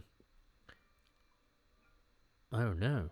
Anyway, let's not do that thing that I don't like people doing, which is looking things up during podcasts. But I suddenly thought maybe that's something I should have done. Anyway, Sergeant Rugg and Mrs. Wiggs were in the Radio Times 20th anniversary special in a picture alongside the sort of episode guide that they did, which I think was written by Ian Levine. Some beautiful pictures here in this recon. And they were played by Campbell Singer and Carmen Silvera. And then later I saw a picture of the King or Queen of Hearts, and I was like, oh, that looks like Carmen Silvera as well, because she was, of course, very well known at this time for being Edith in Allo Allo. So she was a sitcom lead, really. And so I was delighted to see her turn up in Doctor Who. So that's how I'd realised that those those characters, were played by were playing more than one character. I'm not sure if the Claire and Joey had been captioned with the actors, but maybe that had given it away. But anyway, I remember sort of piecing it together, and I was like that. I mean, again, this is striking me a lot during this 60th anniversary, that the journey of discovery one had to get insights into programs, sometimes just by a picture here, or cross-referencing a picture here with a cast list there, or an interview memory there, and there was something exciting about finding out something new about a story. With the Radio Times 20th anniversary special and Doctor Who celebration, I finally discovered what all the stories were, but there were some that we only knew a paragraph about, whatever had been written by Ian Levine or J. Jeremy Bentham. Whereas today, of course, as I record this, it's all just gone up on iPlayer, the Whoniverse, at the touch of a button. So lucky kids to have all of that stuff. But was I luckier because something exciting could happen every week, or a new thing would come out? The anticipation would get me slavering to get my hands on it. Sometimes it would be disappointing. Sometimes it would be thrilling and a treasure trove. And so it means that I didn't properly enjoy or experience the Celestial Toymaker until apart from episode 4, which I'd got as a bootleg, but it is slightly different to the rest of the story, really, partially because it doesn't have these two in it. But this is so you've got Sergeant Rugg being Sergeant Rugg, and you've got Mrs. Wiggs. I mean, they are very, very good. I think Carmen Silvera is particularly, especially if you know her as Edith from Allo Allo, and she's also very touching in a Dad's Army episode where she has a sort of unconsummated dalliance with Captain Mannering, and it's rather sweet and rather sad. If you haven't seen that episode of Dad's Army, I can thoroughly recommend it. This is what I'm doing to distract myself from this episode, is going, watch these other things that these people are in. Here's Michael Gough. He's in some films called Batman, don't you know? And of course, this is part of the Innes Lloyd experiment. Well, I mean, Rob Shearman in our book Running Through Corridors comes up with what I think is a slightly fanciful suggestion that Frederick Jaeger in The Savages doing his William Hartnell impression is a test run to see if they could get away with having somebody else playing the Doctor. I think it's a story beat that they come up with, and Jaeger has fun doing it, but it's part of the story. I don't think they went, you need to put something like that in because we're thinking of getting rid of our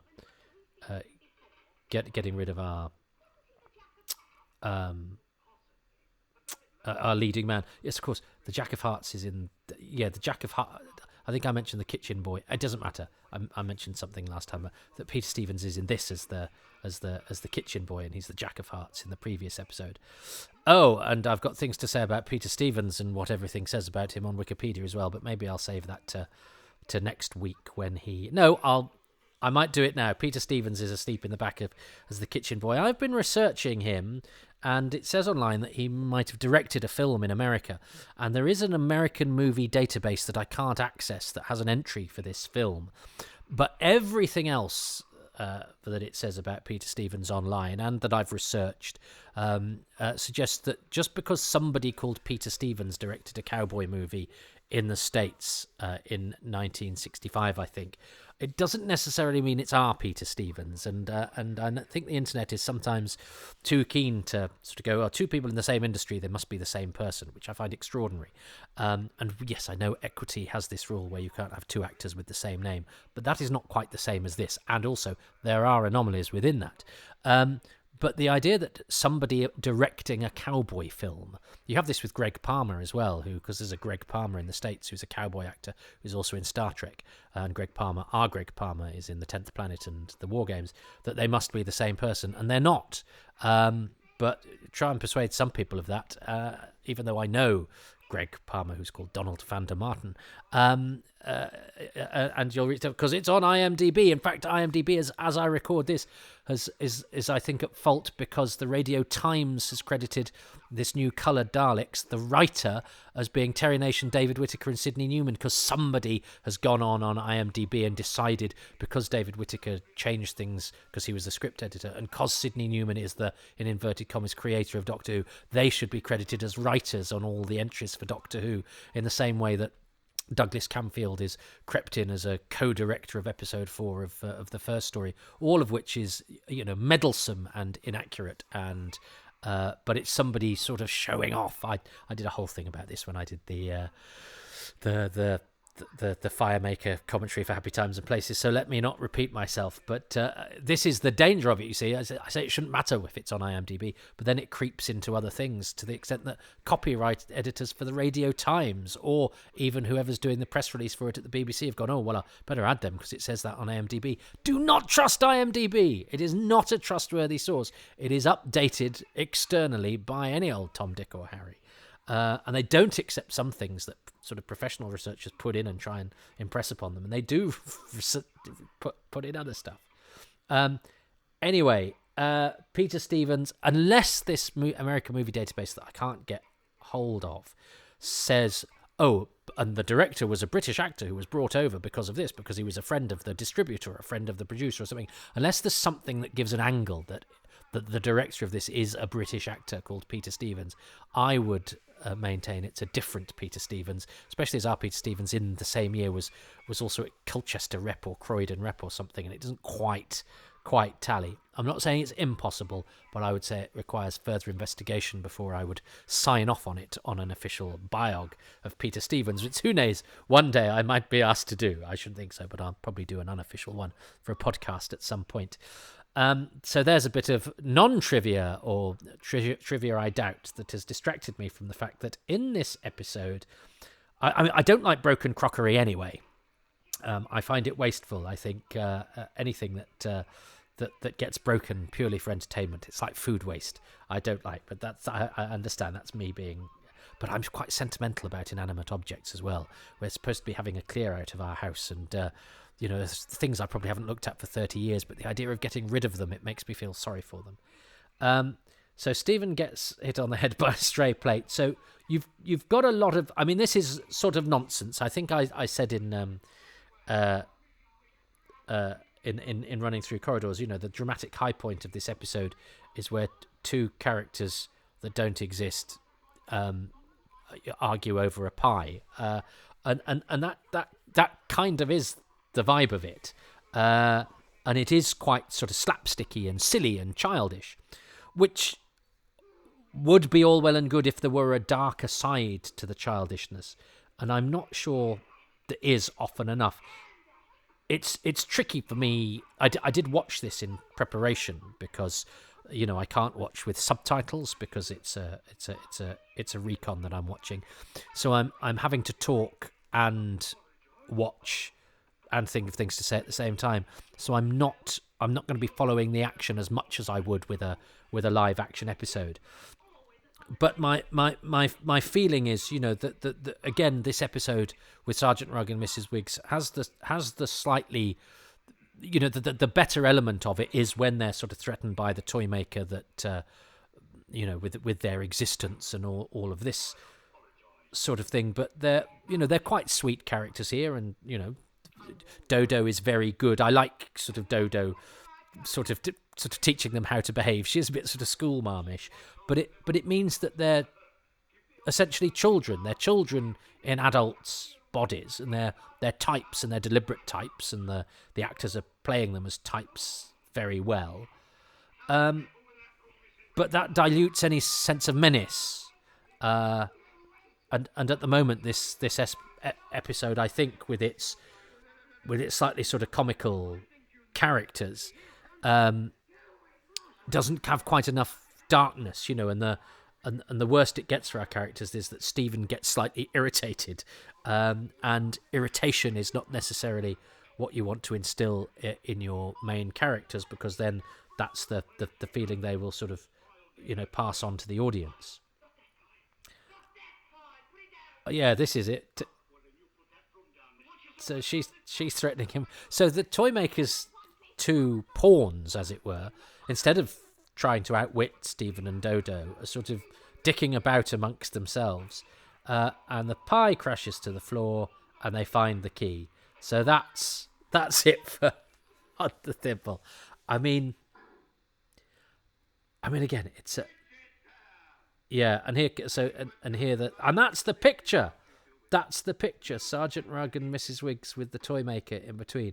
And I remember, but I think it's a wonderful image. You know, he looks like a character from a picture book. And I do love Doctor Who when it has sort of childhood things writ large. And there is, you know, this kitchen set is marvelous.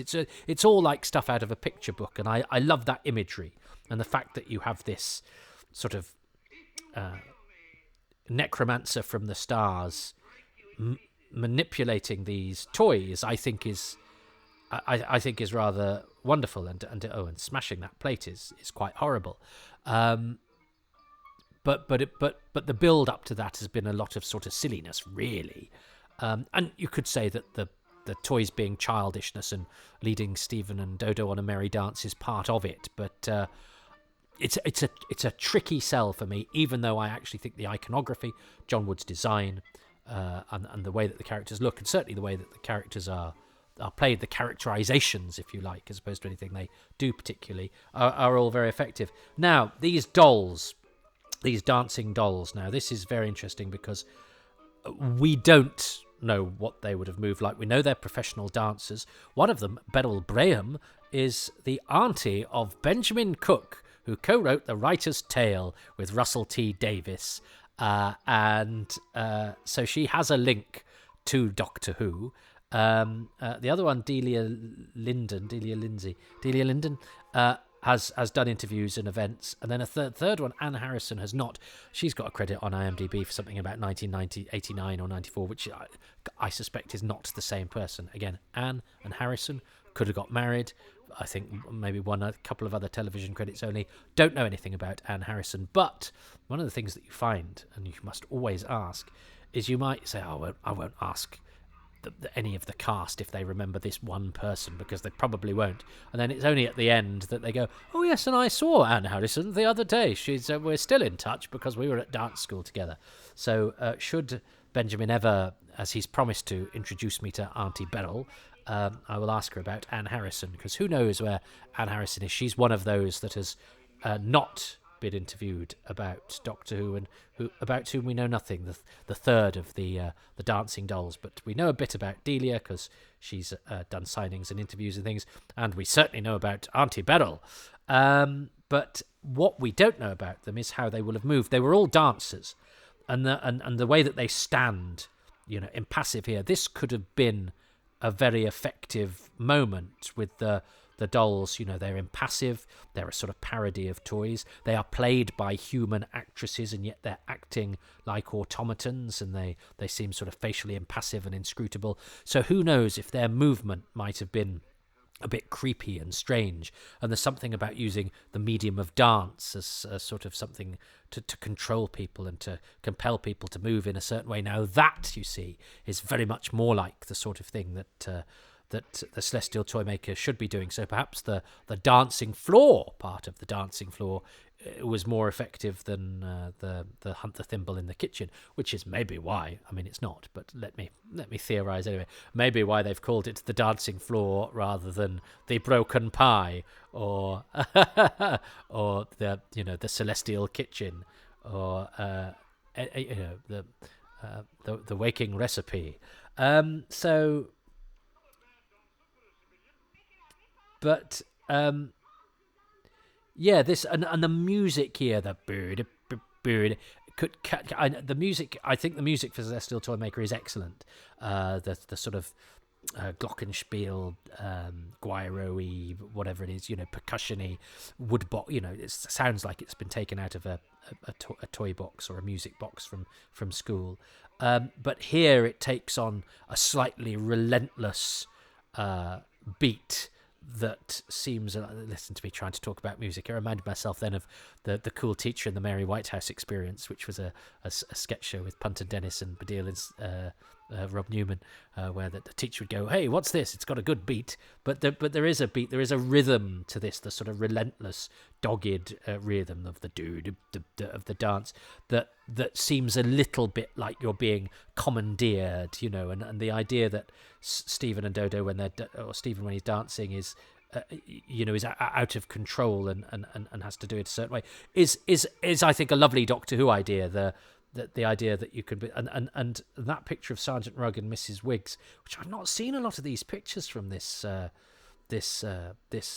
must have done the one time that I watched it, but of this of this reconstruction where they themselves have been caught on the dancing floor and that music plays like that I think is quite spooky and quite unsettling. And the idea that you can be trapped by the medium of dance, I think, is wonderfully Doctor Who-y, and that's exactly the sort of thing that this story should be doing. And that did communicate to me, albeit in a way that my imagination was having to do a lot of the work, because it's very difficult. It's unclear to see what happened and how that would have worked. It could have looked, clunky and awful, but actually it could also have been quite unnerving. Again, it's taking something that is familiar and certainly something that is sort of taken from childhood and making a virtue of the fact that, in those days toys were wooden and didn't have, complex expression on their faces because they were often pegs or, painted bits of wood or whatever, and turning that into, an overgrown, impassive version of that thing. And I think the dancers and the actresses seem to be staring straight ahead, and their arms are not fluid in their movement. They're rigid. And poor old Sergeant Rugg and Mrs. Wiggs getting shrunk and taken out of existence. And again, I know I've talked about this in previous episodes, that the coda for those characters when they have failed and are consigned back to the toy box or whatever is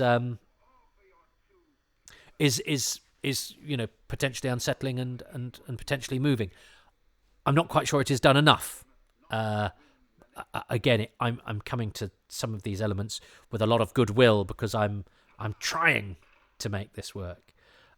He's quite, the Toymaker has quite a temper on him, doesn't he? He's quite impatient with his minions and his creations, and perhaps that is part of his battle, is that in order to be who he is, he has to create his followers out of childish sources, children's books or toys, so they're never going to be as satisfying as your usual henchmen because of what they are made of.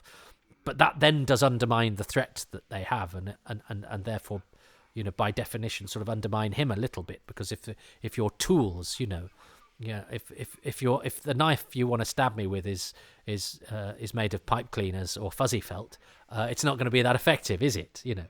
But I think Cyril really does work from the evidence of episode 4. The overgrown schoolboy who can snarl and be unpleasant is a great character, and Cyril, I'm sure, will be provide a lot of talk in episode 4. But there wasn't really that, despite the good work of Campbell Singer and Carmen Silvera, there wasn't really a dark undertone to the characters that they played particularly. And that's not their fault, as I say, because a lot of their interaction in the scripts is them, being slightly pesky, but then, being nice to each other and being told off by Dodo. So here's Cyril. So Oh, so actually, Peter Stevens plays 2 parts within 1 episode. Oh my goodness! Do many people play 2 parts within an episode? Because there's a few actors in Keys of Marinus who play different parts across the story. That story has a sort of rep, an ensemble. But in terms of actors playing more than 1 part in an episode, well, Peter Stevens. I noticed, actually, I was slightly annoyed in the Tales from the TARDIS that has come up on iPlayer, the credits for The Mind Robber. They credit Bernard Horsfall as a stranger and Gulliver, and you go, well, no, it's the same person. It says a stranger in the his first appearance is to hide the fact that he's Gulliver, but you don't need. It seems to me like you've just read the credits and sort of stuck it, and it seems to be that because they've also spelt Sylvester Toozle's name wrong because they got it from the episode where her name is spelled wrong, and they've forgotten to credit Emery Jones at all as the master. So look, why have I started talking about that? I don't know.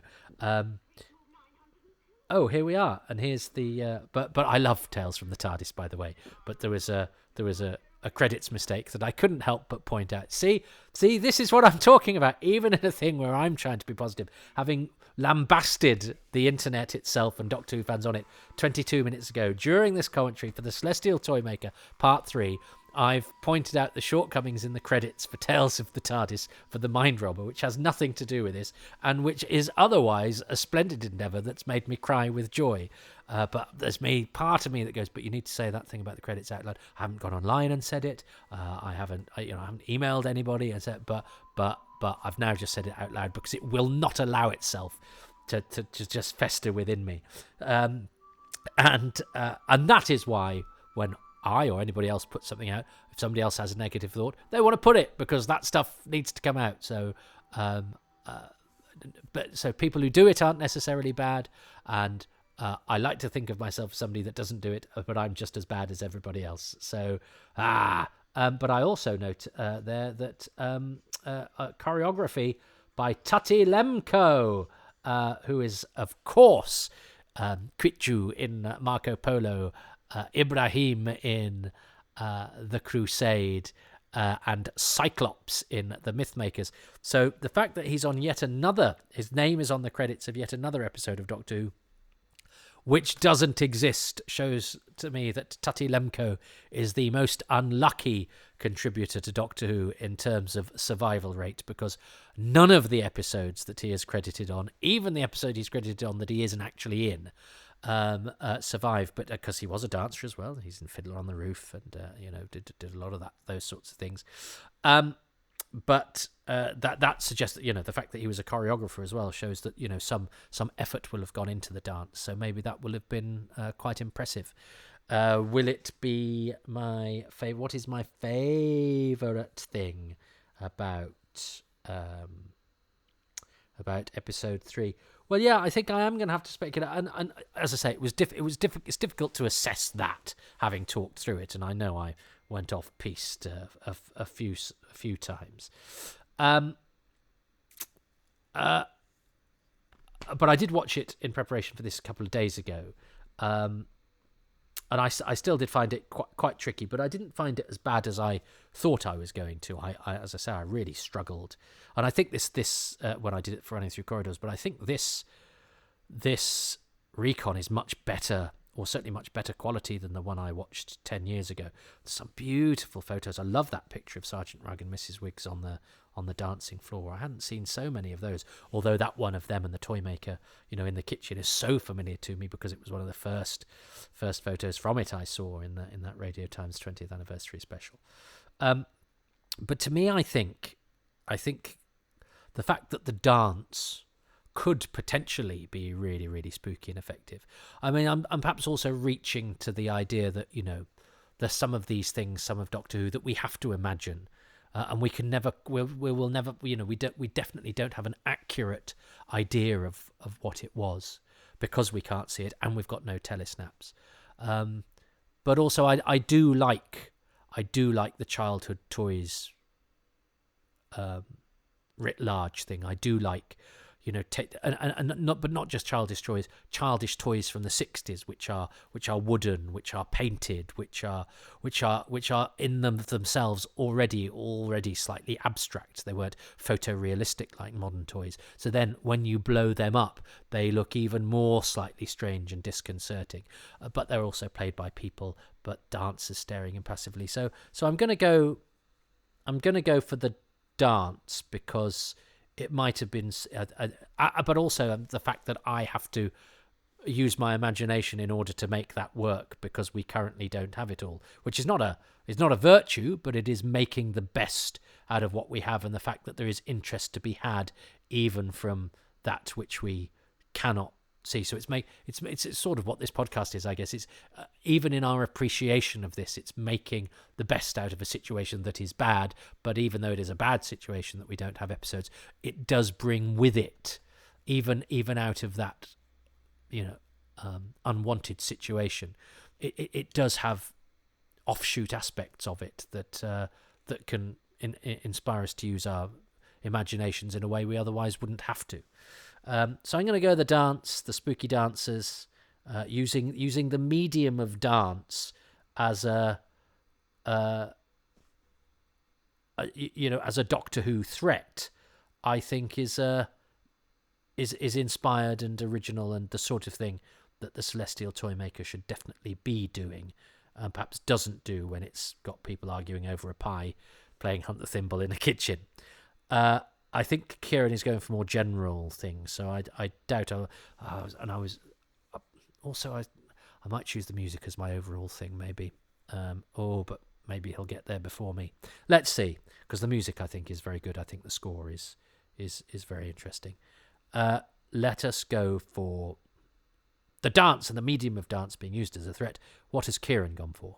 The third thing I like about the story is the way the production itself overcame so many setbacks, from having very little budget after the arc overspent, and the scripting process being probably one of the most tumultuous in all of Doctor Who, with 3 different writers, and having to rework all the antagonist characters after they couldn't use copyrighted characters, and even the back and forth about potentially getting rid of Bill Hartnell in the story. And I say overcome, I mean, it does result in the minimalist set and costume design that you see, and any script subtleties in this colonial orientalist analogue going on are pretty well lost, so there's no denying that the final product does feel a bit patched together in places, but I think for me that just sort of adds to the whole surreal feeling of it, and I've just got to admire its resilience in a way. Yeah, that's a good point. I don't think I'm going to get any of Kieran's things, because he's approaching this in perhaps a more overarching way, which is that is not incorrect to do. You do it however you want, and it certainly did overcome a lot of production problems.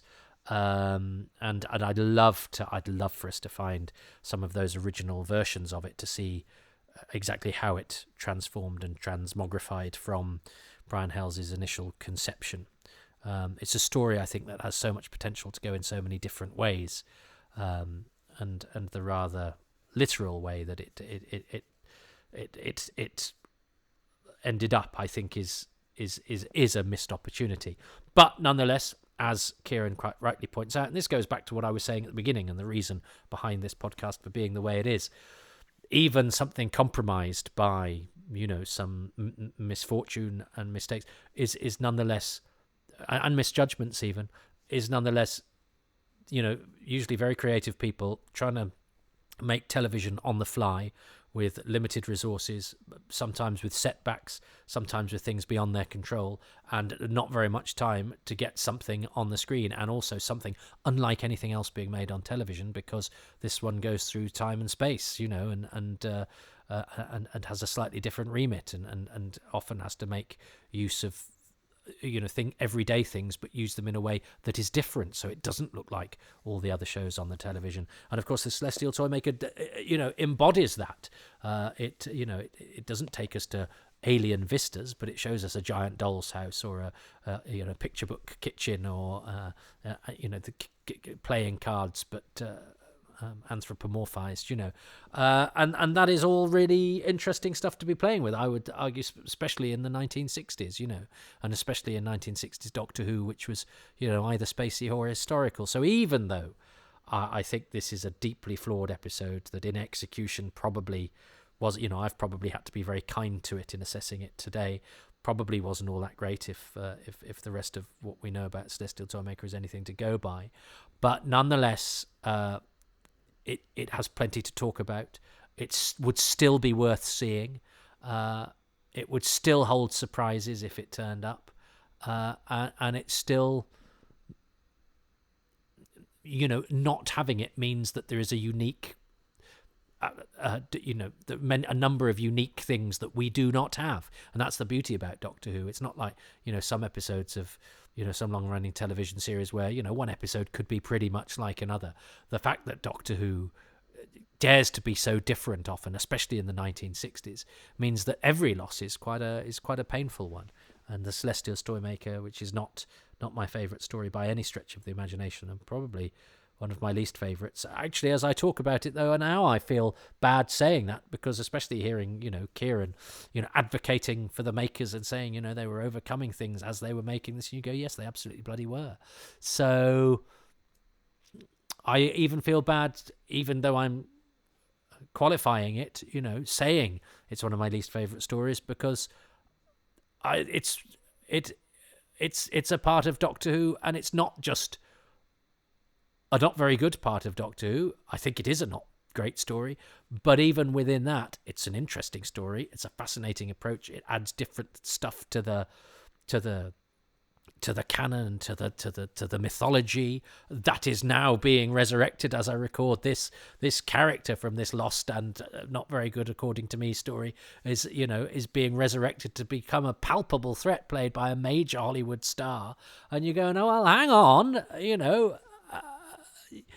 so it's to be celebrated for that. And that's not me trying to make the best of it or trying to wriggle into making this part of the Happy Times and Places format. I genuinely think that is a remarkable thing, that this lost story can have so much about it that is unique and worth talking about and worth delving into and exploring and imagining and trying to get an angle on.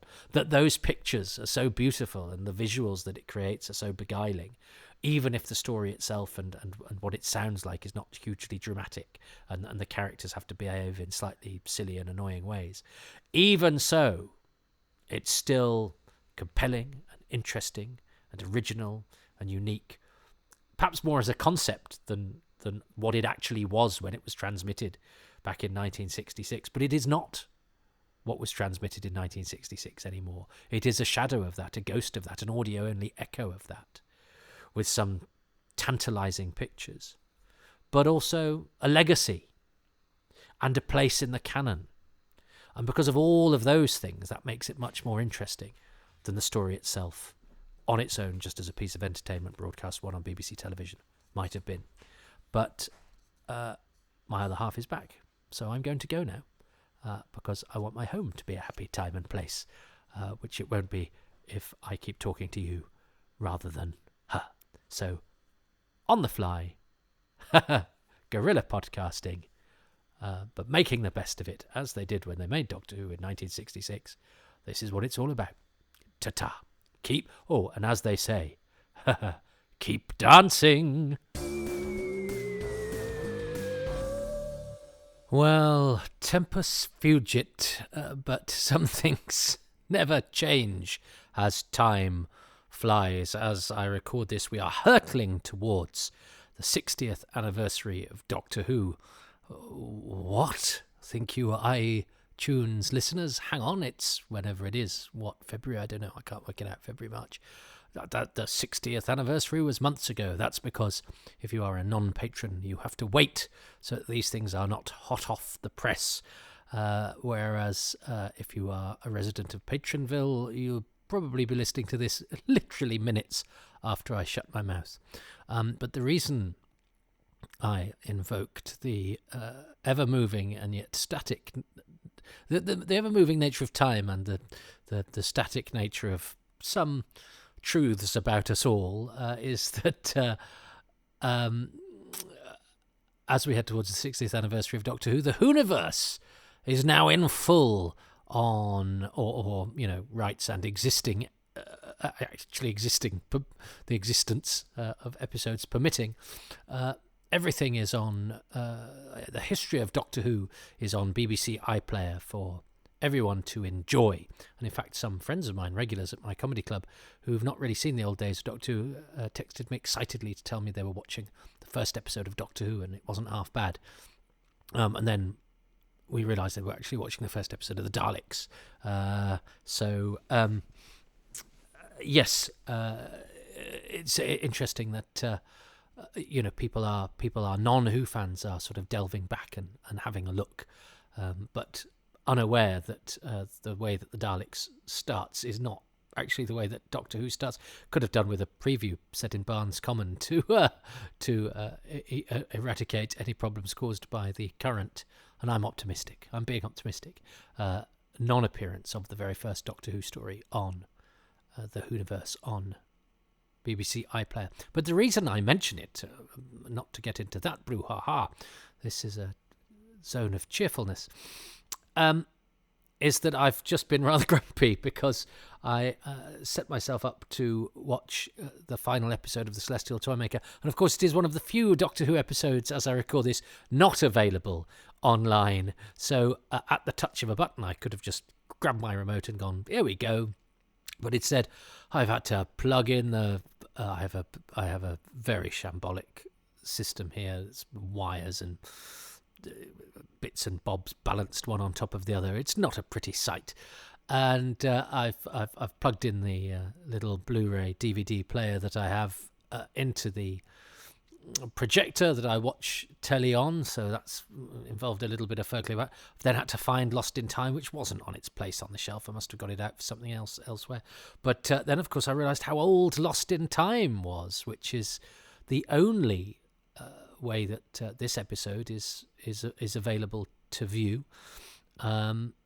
And so it, suddenly a bit of a palaver, and how used I have got to just going, oh, I can get these things at the touch of a button, but I've had to make the perilous journey across the room to the DVD shelf, which, as I say, my organisational skills mean that I like to think of myself, and I would perpetuate a gag, I think, were I to be talking for a sort of stand-up show about the fact that I have all the episodes in chronological order, and anything else would do my head in, and blah, blah, blah. And I, of course, in my head, and if I had a spare minute, I would sort everything back in to chronological order where they were indeed first put when I set my shelves up many moons ago. But since then, I've got things down, and then I've been concentrating on something else, so I've just put them temporarily back on the shelf. And I'm sure half of my DVD cases don't have the correct DVDs, and I'll sort those out once I've done the spice drawer and the tin cupboard and the attic and all the other thing. My house is an absolute mess. My final test will be, where the hell is anything in your house, Toby? And the answer will be, I think I last saw it there. Anyway, enough of such fascinating insights into my incompetence, and the reason I'm always slightly stressed out, because I'm getting to anything in this house is never particularly straightforward. And what adds to the frustration is that I know that I'm largely the person who is to blame for that. So anyway, but then again, people do move stuff as well. But let's not get into that. So listen, and we're going to watch a story where actually somebody moves things that they shouldn't, and that's the Celestial Toymaker, who hurries along the trilogic game in a rather unsporting fashion. But for the first time ever in this set of commentaries, we have proper moving pictures. We have the last existing orphaned episode of William Hartnell. So of course the 10th Planet has the opposite problem, is that we've got episodes 1 to 3, we don't have episode 4 with Celestial Toymaker. We have episode 4, we don't have episodes 1 to 3. I remember when this was missing, but it was back by the time I was collecting orphaned episodes of Doctor Who. So let's see what it's like when things start to move. It's the final test, the Celestial Toymaker. In 3, 2, 1. So here we go. I mean, yes, I remember this was missing when I, and in fact, I think I found out about its existence retrospect, I think I'd worked out that one of the episodes of Celestial Toymaker was back from a list somewhere that didn't necessarily specify. Maybe it was a list of episode titles rather than, but certainly in my Doctor Who celebration, it was the Celestial Toymaker, none. But then I found I borrowed a load of Doctor Who magazines off a chap, and eventually found the issue which said that episode 4 had returned, which it therefore had it had been back for probably a year, 2 years or something. So I found out after the event, but still exciting to discover an episode you thought missing was back. So here we are. We see. I mean, the sets are quite simple. I do love the dinky robots. I do have one of those. Not a Doctor Who one. You can get them as presents. My son got me one for Christmas one year, and it says emphatically, "This is not a toy. It is for ornamental purposes only. These aren't for fun. Therefore, you can look at them, but you can't play. If you play, you've ruined what they're for. These are for grown-ups. Don't be a child."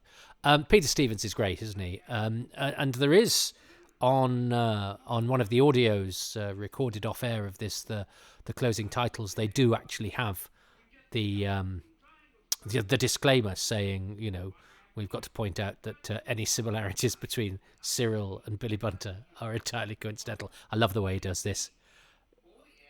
It's charming, and you'll be killed. He's brilliant.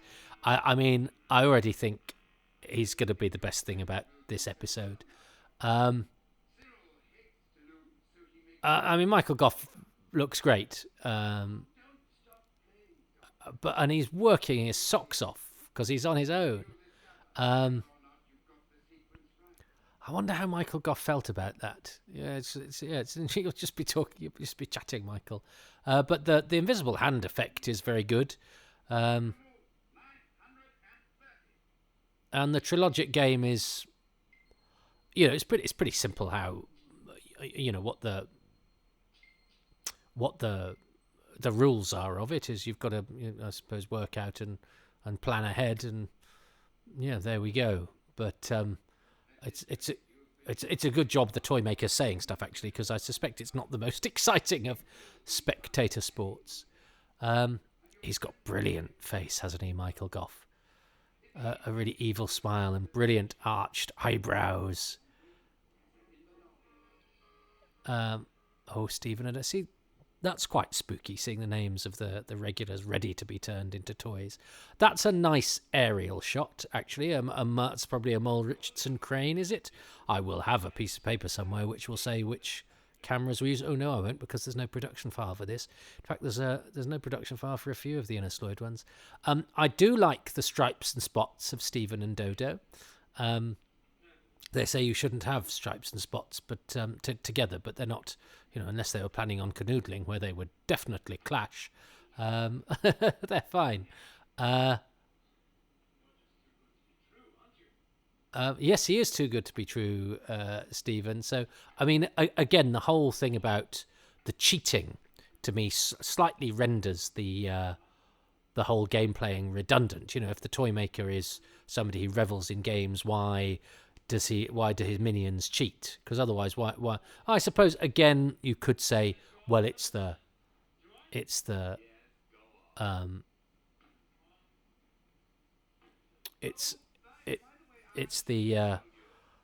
going through the motions. It's the whole paraphernalia of the games that is the fun, and actually making people go through playing them is part of the sort of sadistic way that he operates. I can see there's mirrors in the background. I wonder if we'll have catch a camera in one of those. This is much larger and better quality than I've ever seen it before. But I mean, there's no way he's not Billy Bunter. But he's terrific. He's doing it very well. Yes, he does. He does have to send you back. I mean, it's literally the game, though, isn't it? But of course, with the electric current, I suppose now you would have you would have a demonstration, would you not, of the electric current between, before they started. There'd be another minion that would be sacrificed or cruelly or something. I can imagine, if you were setting this up as the threat now, that's what you'd do. You'd see what it did to somebody, either an inanimate object, or probably more likely, somebody who'd failed, at the previous game. They'd maybe push them onto it or something. But yes, I mean, what do I say? He is very, very good. Peter Stevens is very, very good.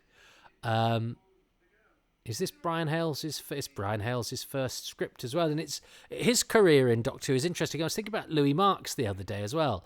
That when you're reading the sort of histories of Doctor Who, you see names like Louis Marks and Brian Hales sort of crop up, and you think, oh, they must have just been around all the time. But actually, Louis Marks is Planet of Giants, then doesn't come back till Day of the Daleks, and then doesn't come back till Planet of Evil and Mask of Mandragora, which obviously the same production team. But that's, so he's probably done it and thought, oh, well, Planet of Giants didn't work out. I'm never going to work for Doctor Who again. But of course, it's a different show, different production team when he does Day of the Daleks, and again when he does the Tom Baker ones.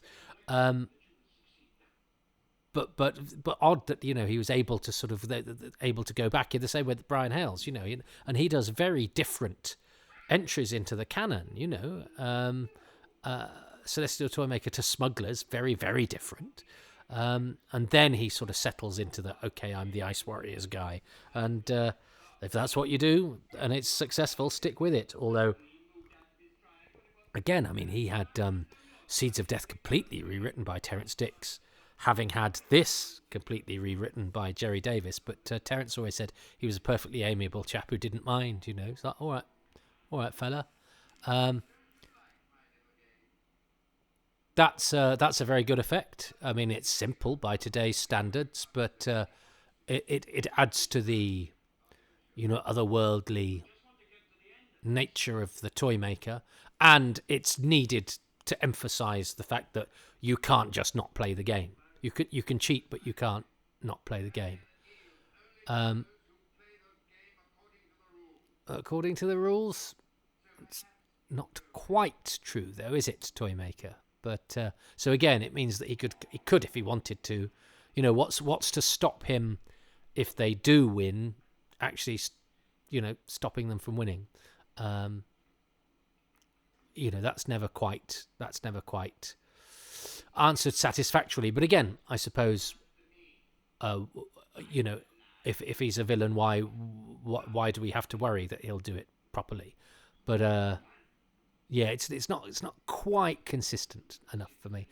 But the one of the few mentions of a backside in Doctor Who, in the Celestial Toymaker, it's tricky. I know I'm struggling with this one to say anything, and I've actually said more about the episodes we can't see, but that's because, I mean, once we can see it in action, I'm not imagining what scenes might have been like, and what the scenes are like is sort of fairly straightforward. Now, Bill Sellers was an exemplar of television later, a producer of All Creatures Great and Small, and somebody who had a fantastic career and a very interesting life. I mean, I don't know if you've read Richard Marson's book about John Nathan Turner, because Bill Sellers knew John Nathan Turner quite well, and Bill Sellers was married to June Bland at this time, June Bland, Berger from Earthshock, and Elizabeth Rowlinson from Battlefield. But then he sort of transformed overnight, from a bald, quite sober man to, apparently this is the story, I think I'm saying correctly, to a man who turned up at the BBC in flowery shirts and a toupee and was suddenly very camp. And he did. Actually, he went to live in I think Spain or somewhere like that with Douglas, his partner, about whom he was very sad when I interviewed Bill, and it was quite awkward for me. He showed me a picture and sort of broke down a little bit at the end of our session together, and I didn't quite know what to do or say, but I hope I didn't do or say anything bad. I just sort of listened and commiserated, but it sort of came out of nowhere and was one of those moments I didn't expect. June, on the other hand, was very stoical and good fun, and sort of said, "Yeah, I've had my ex-husband back. We've got married again." And he lived in a little annex. And she's great, and I really enjoyed her company. She was good fun, and I think she'd taken him back in, and was looking after him in his in his final years, and he sadly he passed away eventually. And I did his obit for the Guardian, but I was very pleased to get to interview him. But he didn't remember much about Doctor Who, which is because it is such an interesting and fascinating story. It would have been nice to get some insight from him, but he didn't really remember the details. And Dodo. I mean, poor Jackie Lane. I mean, this is one of the stupidest thing a Doctor Who companion has ever done. I mean, it's 4 episodes in, Dodo. But Jackie Lane gets a lot of stick, but what the heck is she supposed to do with that? Oh, and Peter Stevens mucked up his lines there as well.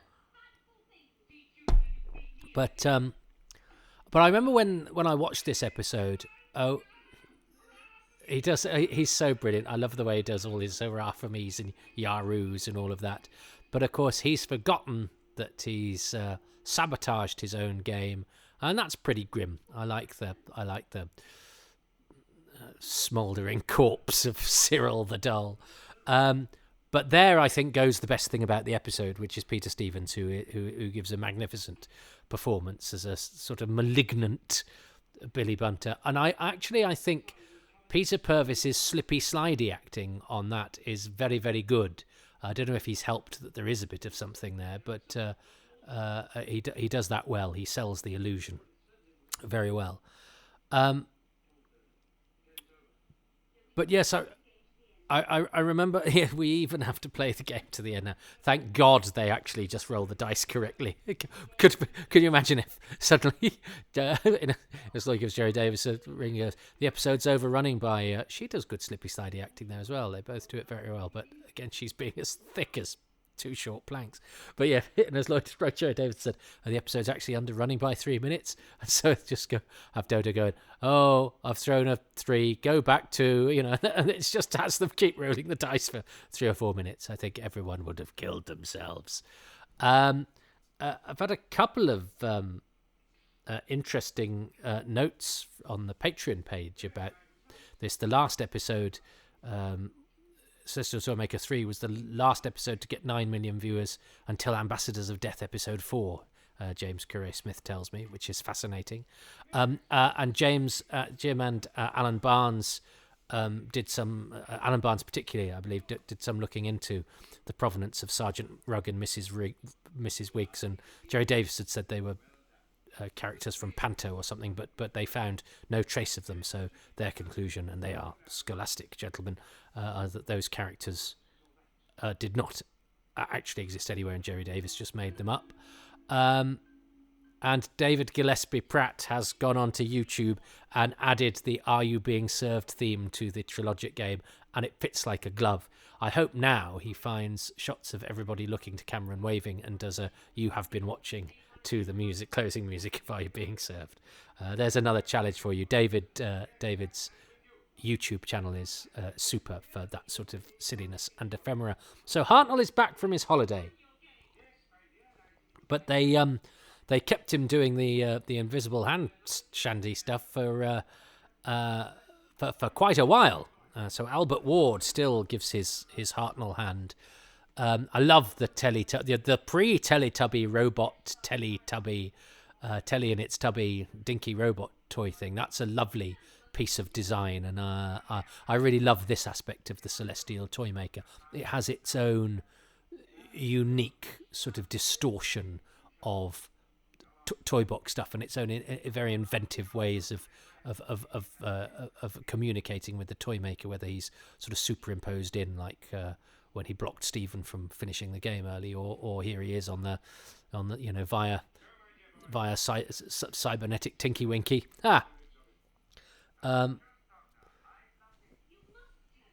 But Hartnell seems in pretty good control.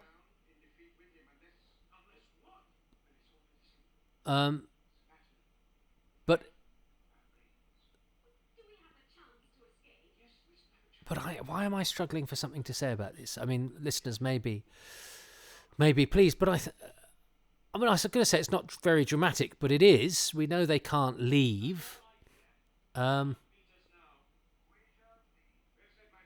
There's lots of. He says we shall see quite a lot, doesn't he? Yeah. So actually, no. I think the ending of this is quite ingenious because we've had, well, not ingenious, but it's nicely seeded. And the fact that that's nice. The sudden appearance of the Toymaker, the way that he appears and disappears, and again Peter Purves sells that very well. And I think you're kind of screaming at the telly at this point. Finish a game or punch the Toymaker or do something, and at least he does all of those things. And Peter Purves, never fails to throw himself in with absolute energy. But it's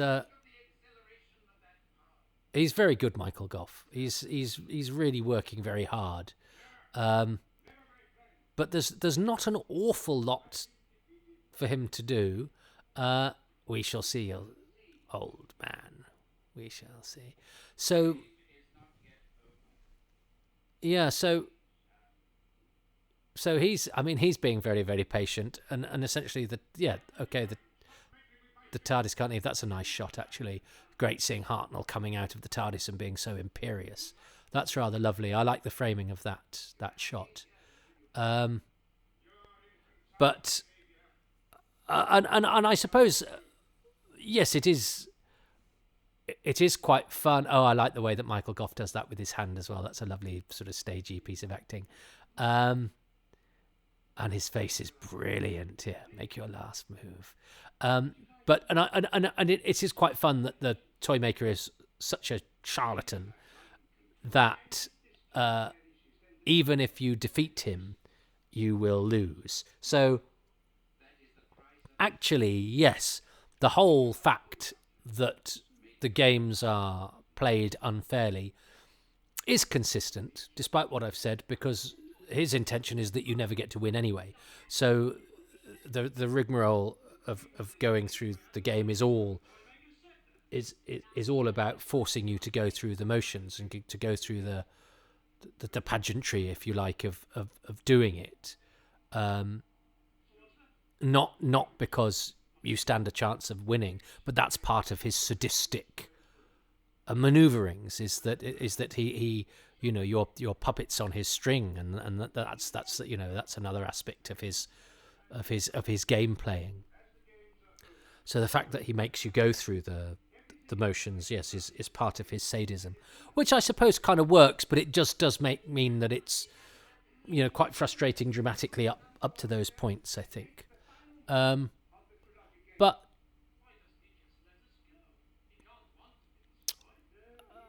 it's a nice dilemma, this, at the end, and the way that Hartnell, the Doctor, solves it is ingenious, because we've had it set up before, and that's made a virtue of the fact that the lead actor isn't there, so he's the hand is dithering, and the Toymaker makes him hurry up the game by speeding up the moves, which I wonder if these days you would have then said that this was always part of the Doctor's plan, because the Doctor always seems to need to be ahead these days, or seem to be in on it, whereas this is a last minute piece of improvisation. Now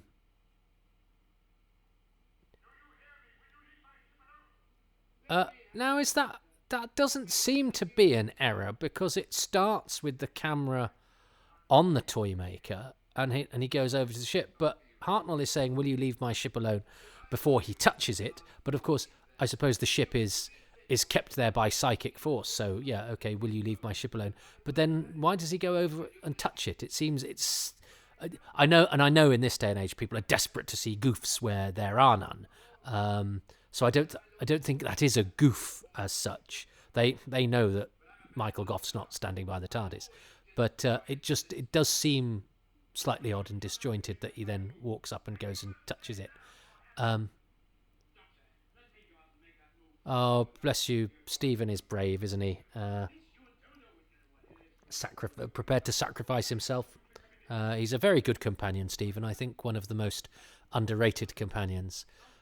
Purvis carries so much of the drama. He's always, make sure that the stakes are high, even if he just has to say his lines through gritted teeth. And he's quite sort of physically up for it as well. And this is lovely because the Doctor gets to defeat the enemy by using his wits, using his brain, which is, what the show should all be about. And I like the fact that the first go he has, because he doesn't put on the Toymaker's voice, doesn't quite work. Because, and it's a great smile, that from Gough.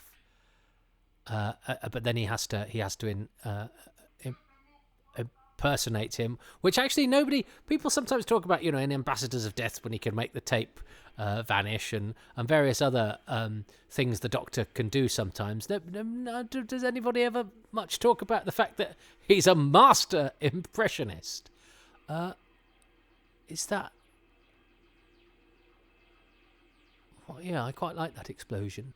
Although it's rather simply done, isn't it? But was the first one bits of toy in that, or was I imagining that? But yeah, very good. It's the way the Doctor defeats the Toymaker is witty and smart, and it's nice that Hartnell gets that moment of valor and intelligence after he's been largely absent from the story. So how have I mean? I probably haven't. I probably like this story more this time round. Although I am happy to admit I haven't had this much to say about this episode, because there's not much beyond what there is, but it's fascinating, isn't it, that they set the Toymaker up as somebody who will return. A lot of times, Doctor Who one-off villains, even the Daleks in their first one, you're defeated and you don't expect to see them again. But this one has set up its enemy as one that will potentially return, and then he did in the Nightmare Fair, except that got cancelled, and you thought, oh well, that was a chance, and it would have been interesting to see Gough playing him again. Although on the strength of Arc of Infinity, his acting in the studio is very different to acting on film. And of course the next episode caption has been removed, so they've had to do some clever surgery to it there. I'm sure they could do that better now, because they've used a freeze frame there, but I'm sure AI and frames and this, that, and the other could probably make that a little bit smoother. That's not to criticise what is there, but I think by today's standards, that would be found wanting, or could at least be improved. So there we go, the only Doctor Who episode in existence with Bill Sellers' name on it. Bless lovely Bill.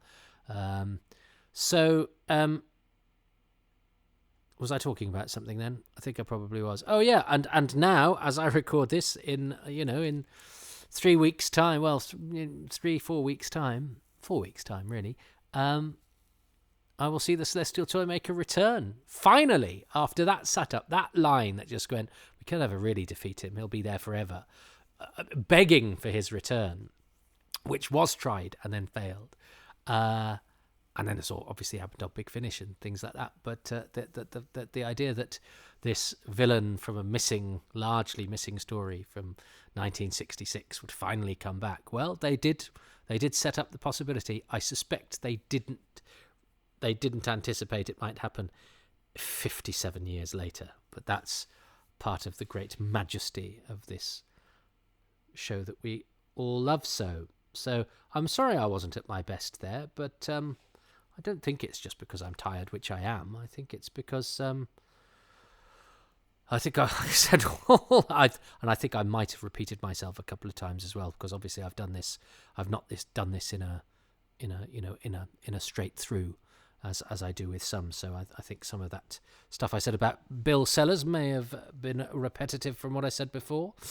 Anyway, I've got to choose my favourite thing about episode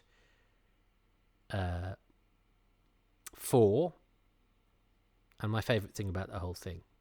Well, it's a struggle, this story for me, because I think it is. I do think it is a squandered opportunity. I do think the story. Now, it's not its fault. I imagined it to be something that it wasn't, in the same way that it's not, the Sea Devil's fault. It doesn't have the scene with Trenchard's safety catch on it, or it's not the Silurians' fault that the Tyrannosaurus Rex doesn't look like the picture in the Target book. We all conjured images in our heads, or had things that helped us to conjure images in our head, which were, which in where the reality works contrary to our imaginations.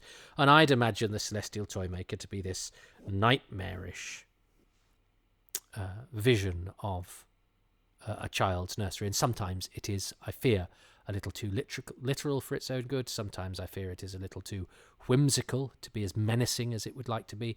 And a lot of the time, I think the Dodo in particular is written to not quite cotton on to what the story is, and to keep being reminded by Stephen, and that's not good writing, I don't think. And Jackie Lane isn't great anyway, bless her. But I don't think Billy Piper could have done an awful lot with keep having to go, oh, isn't this marvellous? You can imagine Eccleston and Piper on oh, Doctor, isn't this marvellous? Oh, God, Ross, it's rubbish. How many times do I have to tell you? Right, anyway, so thing for me will be Peter Stevens as Billy Bunter, or not as Cyril, because I think he has that wonderful odious quality. He plays to the duplicitous nature of the character, and he's fun, and Yabu sucks, and is absolutely reveling in the bunterness, but then he turns on a sixpence and is snarling and threatening and malignant and malicious, and it's a great performance, and it's a wonderfully Doctor Who-y, sort of slightly abstracty, strange mixture of funny and menacing. It's perfect, and he's great. So Peter Stevens as Cyril is my favourite thing for episode 4. And I think my thing for the whole thing will be the music, which I've mentioned before, which I think is like it's been played out of a toy box, and that percussive element, I think, augments the visuals very well, and occasionally, is quite atmospheric and oppressive, and I think it could have gone a little bit further, perhaps, but I think its approach to the story is the correct one, and it's very different to a lot of Dudley Simpson stuff that we're used to as well. So I think time, looking back on it, time is kind to it as well. I think that's what I'm going to go for my 2. Let's see what Kieran Highman says. And the 4th thing I like about the story is the rhymes. I just like the rhymes. Ever since reading them in Doctor Who The Legend in 2003, I've had hand the key to fit the door that leads out on the dancing floor, then escape the rhythmic beat, or you'll forever tap your feet, just stuck in my head. Not to mention 4 legs, no feet, of arms no lack, carries no burden on its back, 6 deadly sisters, 7 for a choice, call the servants without voice. It's all in there, possibly just wasting space, but I think there's not enough sinister nursery rhymes in Doctor Who these days. Yeah, fair enough. I was never going to get that, because there actually isn't one in this episode, but Kieran, I think, as you all have noticed, has gone for sort of 4 general things, and that's fine. It's probably I didn't explain it clearly enough, because when I was first sending out the instructions for this, I why use one word when I could use 15? And also, it doesn't really matter, and and I like the fact that everyone takes it as their own way of doing it. And I also adore the fact that Kieran's summation is that there's not enough nursery rhymes in Doctor Who, and I think he's probably quite right. And what did he say? I just wanted to remind myself of what he said at the end of thing 3 because I really appreciated it last week and then didn't comment upon it. Does he say it's quite a resilient story? What's he say?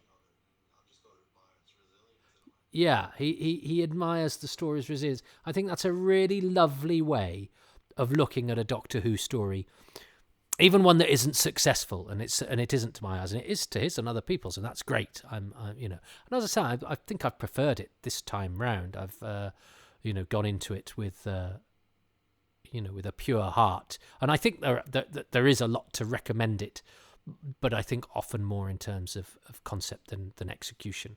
And largely execution of in terms of the scripting. I think the script is possibly the weakest element of it, which is a shame because the design has on occasion risen to it. The concepts are what are so amazing and brilliant, and then the actors who've had to play a number of characters, they're all working, I think, harder than the script, which, seeing as the base elements, the ingredients of it, the inspiration, is something that could be so different and so exciting and abstract and strange, and actually isn't, and is often these sort of comedic, slightly tedious set pieces.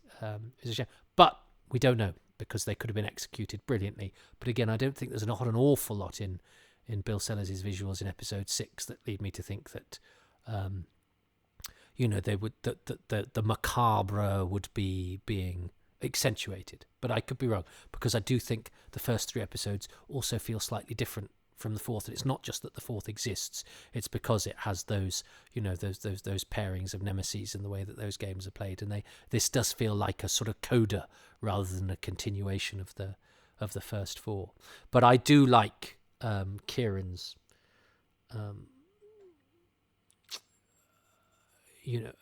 appreciation, his interpretation of how the Celestial Toymaker prospers is that it is resilient. It survives and flies and invents itself and creates itself in spite of an awful lot of terrible things going on behind the scenes, and yet it still manages to be a piece of television that people still want to watch 57 years later. And admiring its resilience, I think, is a beautiful way to be and a wonderful way to look at it. So I just wanted to champion Kieran for that and champion that point of view. What is Kieran's bonus thing? Mine's the music, remember. And the one other thing I like about the Celestial Toymaker is something you wouldn't actually appreciate by watching the story, which is how colourful it is. It's the only story in Season 3 for which there's a substantial amount of colour photography, and there's 40-odd photos that show.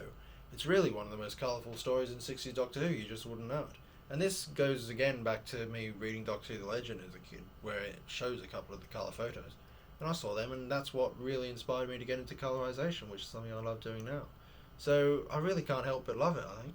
Ah, and that's lovely because it's a personal note for him. And I love the way he keeps mentioning Doctor Who The Legend, which I have, but by then I kind of, I sort of knew my Doctor Who, so I think I waited and got quite a sort of cheap second-hand copy and have flicked through it, but I sort of knew most of the pictures, and I certainly knew, what the written content, it wasn't telling me anything I didn't know. So it's one I have for completeness rather than a book that I like, Doctor Who: A Celebration or the Radio Times 20th Anniversary Special, that I pored over. Those were my sort of lodestones, keystones, whatever they are.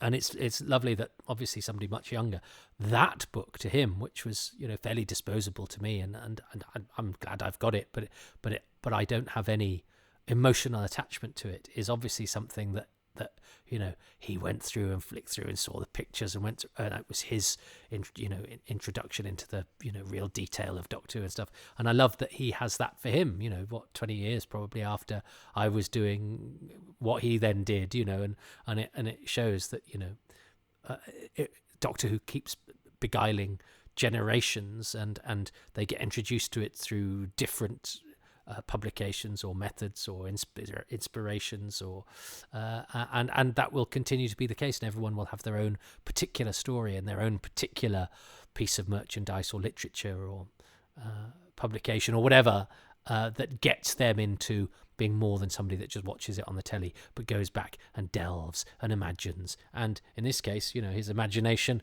has made him get into colorization. And as I record this, the fruits of Kieran's colorization labour will be on national television on BBC4. The new edit and colorization of the Daleks, the 1963-64 story, so a couple of years before this, has been coloured by this fella you just heard talking, who I can see in front of me in a sort of aping of the Celestial Toymaker's costume, with Stephen's stripy shirt underneath and a picture of Michael Gough on his wall and a Cyberman with a scarf on in the foreground, and Kieran looking very sort of relaxed and content in his enjoyment of Doctor Who, which he wears very lightly and charmingly, and yet also, without any self-consciousness about sort of dressing up and being surrounded by the paraphernalia, and it all fits him like a glove.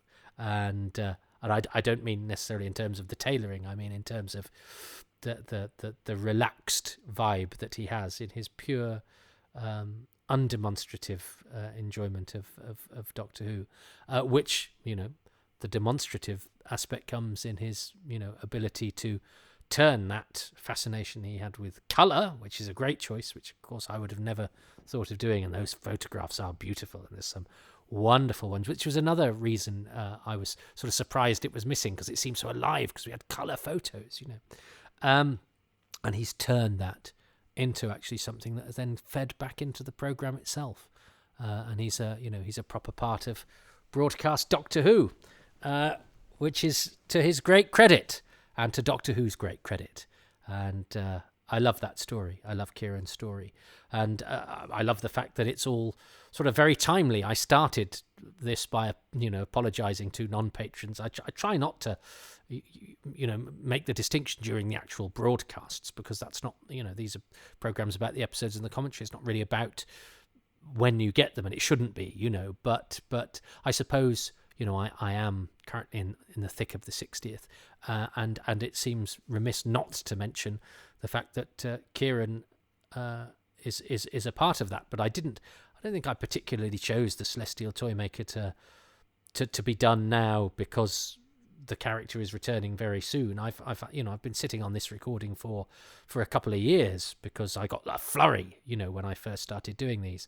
But the way that it was scheduled, it seems to have been that this is how it's turned out. Unless I brought it forward, I mean, I may have said something completely different in episode 1, which was I only recorded it a couple of weeks ago, but it just goes to show how addled I'm getting in my old age. But I think, anyway, it all has come together, and I didn't know Kieran was going to end on that note and talk about his own colorizations, which when he recorded this, he didn't know he was doing the Daleks and that would be on television 4 days after I recorded this commentary. But sometimes these things work out like that, and that's the joy of delving into emptying the toy box and seeing what pleasures fall out. And it was a pleasure to do that.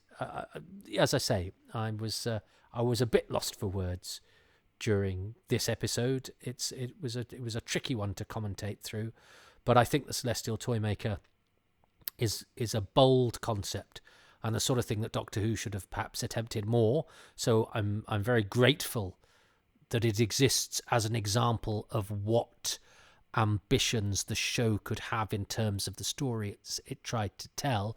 I'm just sorry that it fell sort of between the gap of Wiles and Tosh, who would have, I think, really gone for the abstract and strange nature of the original concept, and Innes Lloyd and Jerry Davis, who are a bit more sort of prosaic and straightforward. And I think they were perhaps the wrong guys to be making it. And that's a shame, because it means it sort of emerges slightly mangled, but it has enough within it to be a shining example of the ambition that the show can have and the possibilities that the show could exhibit. And I certainly hope I've done a better job with this than I thought I might, because I remember doing Running Through Corridors getting desperately cross with it. Well, and that's a credit to Loose Cannon as well, who did the reconstruction that I saw this time around, which used a lot of those beautiful colour photos, although they were in black and white in what I saw, because I was watching it in black and white. But nonetheless, they did a really lovely job in making the story come alive, and we're so lucky to have some of those beautiful, beautiful photos, because there are a lot and they are gorgeous. And isn't it extraordinary that they go to the trouble to take all those brilliant images of something that they would then throw in the bin? But aren't we lucky that at least those images survive? So, I'm going to make my last move for now, which is to say thanks very much to Kieran Highman. Thanks to you for listening. And that was my final test with the Celestial Toymaker commentary. And let's see what stories are to come next time I delve into the toy box of Happy Times and Places. In the meantime, I should have quit about 3 sentences ago, where I thought I came to a lovely end point, and I just chanced my arm to make it go further, and it was a paragraph, a verbal paragraph of diminishing returns. Perhaps the idea I had was better than the execution. Ta-ta. Well, thanks ever so much for listening to Happy Times and Places, which is presented by me, Toby Hadoke, and my special guest this time around, Kieran Highman, who can be found on Instagram at HymanKieran. I'm grateful to Kieran and to the patrons who make these podcasts possible, and they include Ruben Herfindahl, Stephen Moffat, David Nichol, Simon King, DWFan91, Andrew, the Jason Davis, Timothy K. Brown, Owen Hargreaves, Brandon F. Moore, Mr. M. L. Dunstan, Harry Palmer, Joel Aarons, Joanne Abbott, Keith Adams, Mark Aldridge, Kit Allen, Neil Allen, Sebastian April, Tilt Oriza, Radit Aritza, Endaf Arwin, Simon Ash, Richard Holt, John Babb, P. Baker, Richard Baker, John Ball, Simon Barker, Ollie Barnett, Andy Benison, Richard Bignell, Peter Blackett, Robin Bland, Gareth Bowley, Julian Botting, Ian Bradley, David Brody, Hugh Buchtman, Tim Burrows, Scott Burnett, DC, Jim Cameron and Paul Carrington. The music is by Dave Gates, the artwork by Dylan Patterson. I'm getting good at this, you know. I did that without having the music to listen to, and I still just timed it just right. It's a gift, you know. And it's a gift to you, if you are a patron, to have your names read out as part of the end credits. And you get that from as little as £3 a month. Everything is available at £3 a month, which is the lowest tier. And by everything, I mean not only having your name read out, but also the advance releases of these podcasts, which come out several months in advance of their release on Spotify and iTunes and all those places. You also get exclusive podcasts just for you. You get monthly AMAs. You get behind-the-scenes delvings into the various Blu-ray and DVD extras that I make, and all sorts of other things. And you generally get about 3 releases per week, as opposed to just 1 per week, as you do as a podcast thing out there in the usual channels. And it's a nice community where people sort of provide back and forths during the recordings of Happy Times and Places now as well, so you can give your opinions on the episodes and I can react to those. But again, it's generally where we keep things positive, and people come up with lots of little facts of their own and their own observations and experiences, and it's just rather, though I say so myself, it's a nice place to be, and we built a good community there. That's at patreon.com/Toby Hadoke. If you don't want a monthly commitment though, but want to help out occasionally, you can do so at Ko-fi, that's ko-fi.com/Toby Hadoke. Or if you can't do anything remotely financial, and I get that, times are increasingly tough, things are getting very, very expensive. I bought a dime bar the other day for £1.20. I think that might be my last dime bar, and that was just in the local shop. Extraordinary. Well, look, just listening helps. That gives me lovely numbers to play with, and also if you like and subscribe and do all of that sort of stuff that helps with the internet side of things, that's really, really helpful, especially if you give 5 stars where you can, a thumbs up, and even a few lines of review really just improves the visibility of this stuff. And of course, people listening to it is what makes it worth doing. So if you could do that, I'd be most grateful. I'm also on all the social media you could possibly imagine. I'm on Facebook, I'm on Twitter twice at Hadoke Podcasts, just for these, and at Toby Hadoke for this stuff and other Doctor Who related stuff, and non-Doctor Who output like my comedy club, which also has its own.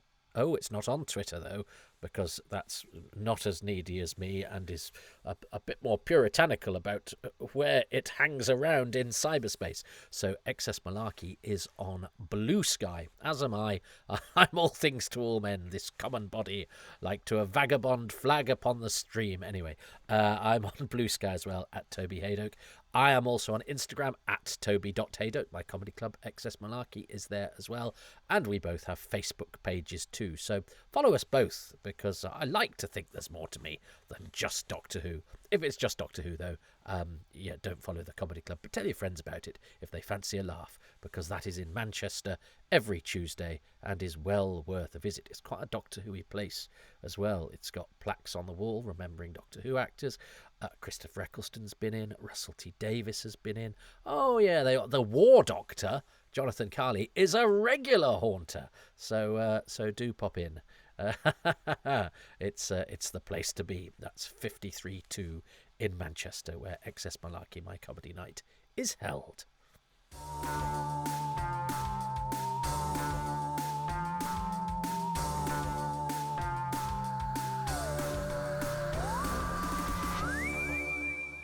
Well, it seems like ages ago I was doing this to tie in. Was I doing this to tie in with the animation? Well, because that took a while longer, I think, than it was intended to. I'm sure I mention it. I don't know. I haven't listened back to this apart from the top and tailing it. But I actually think the animation is very good, and Peter Purvis agrees with me. I think it's the story that really lends itself to having something different done to it, and I applaud the imagination that's gone into it. And I actually think it's better. It's perhaps better than the story might appear should we ever get it back. And I've gone on a journey, because I used to be very puritanical and I wanted everything to just look like the episodes would have done. But you can't do that with animation. It's a completely different medium. So actually, with a story like Toymaker, you may as well go the other way. Now, I wouldn't do that with the Savages or the Underwater Menace, and indeed they didn't. I would go for much more straightforward renditions of those, although with slightly bigger scale, as they've done with those, and that's fine.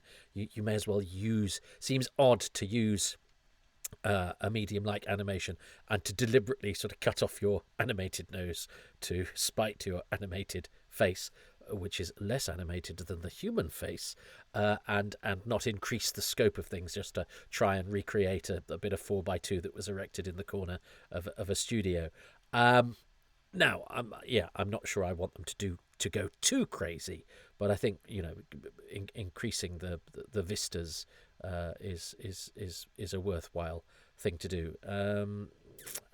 Because having spoken to and worked with the people, I know that it's impossible. You cannot recreate what was done.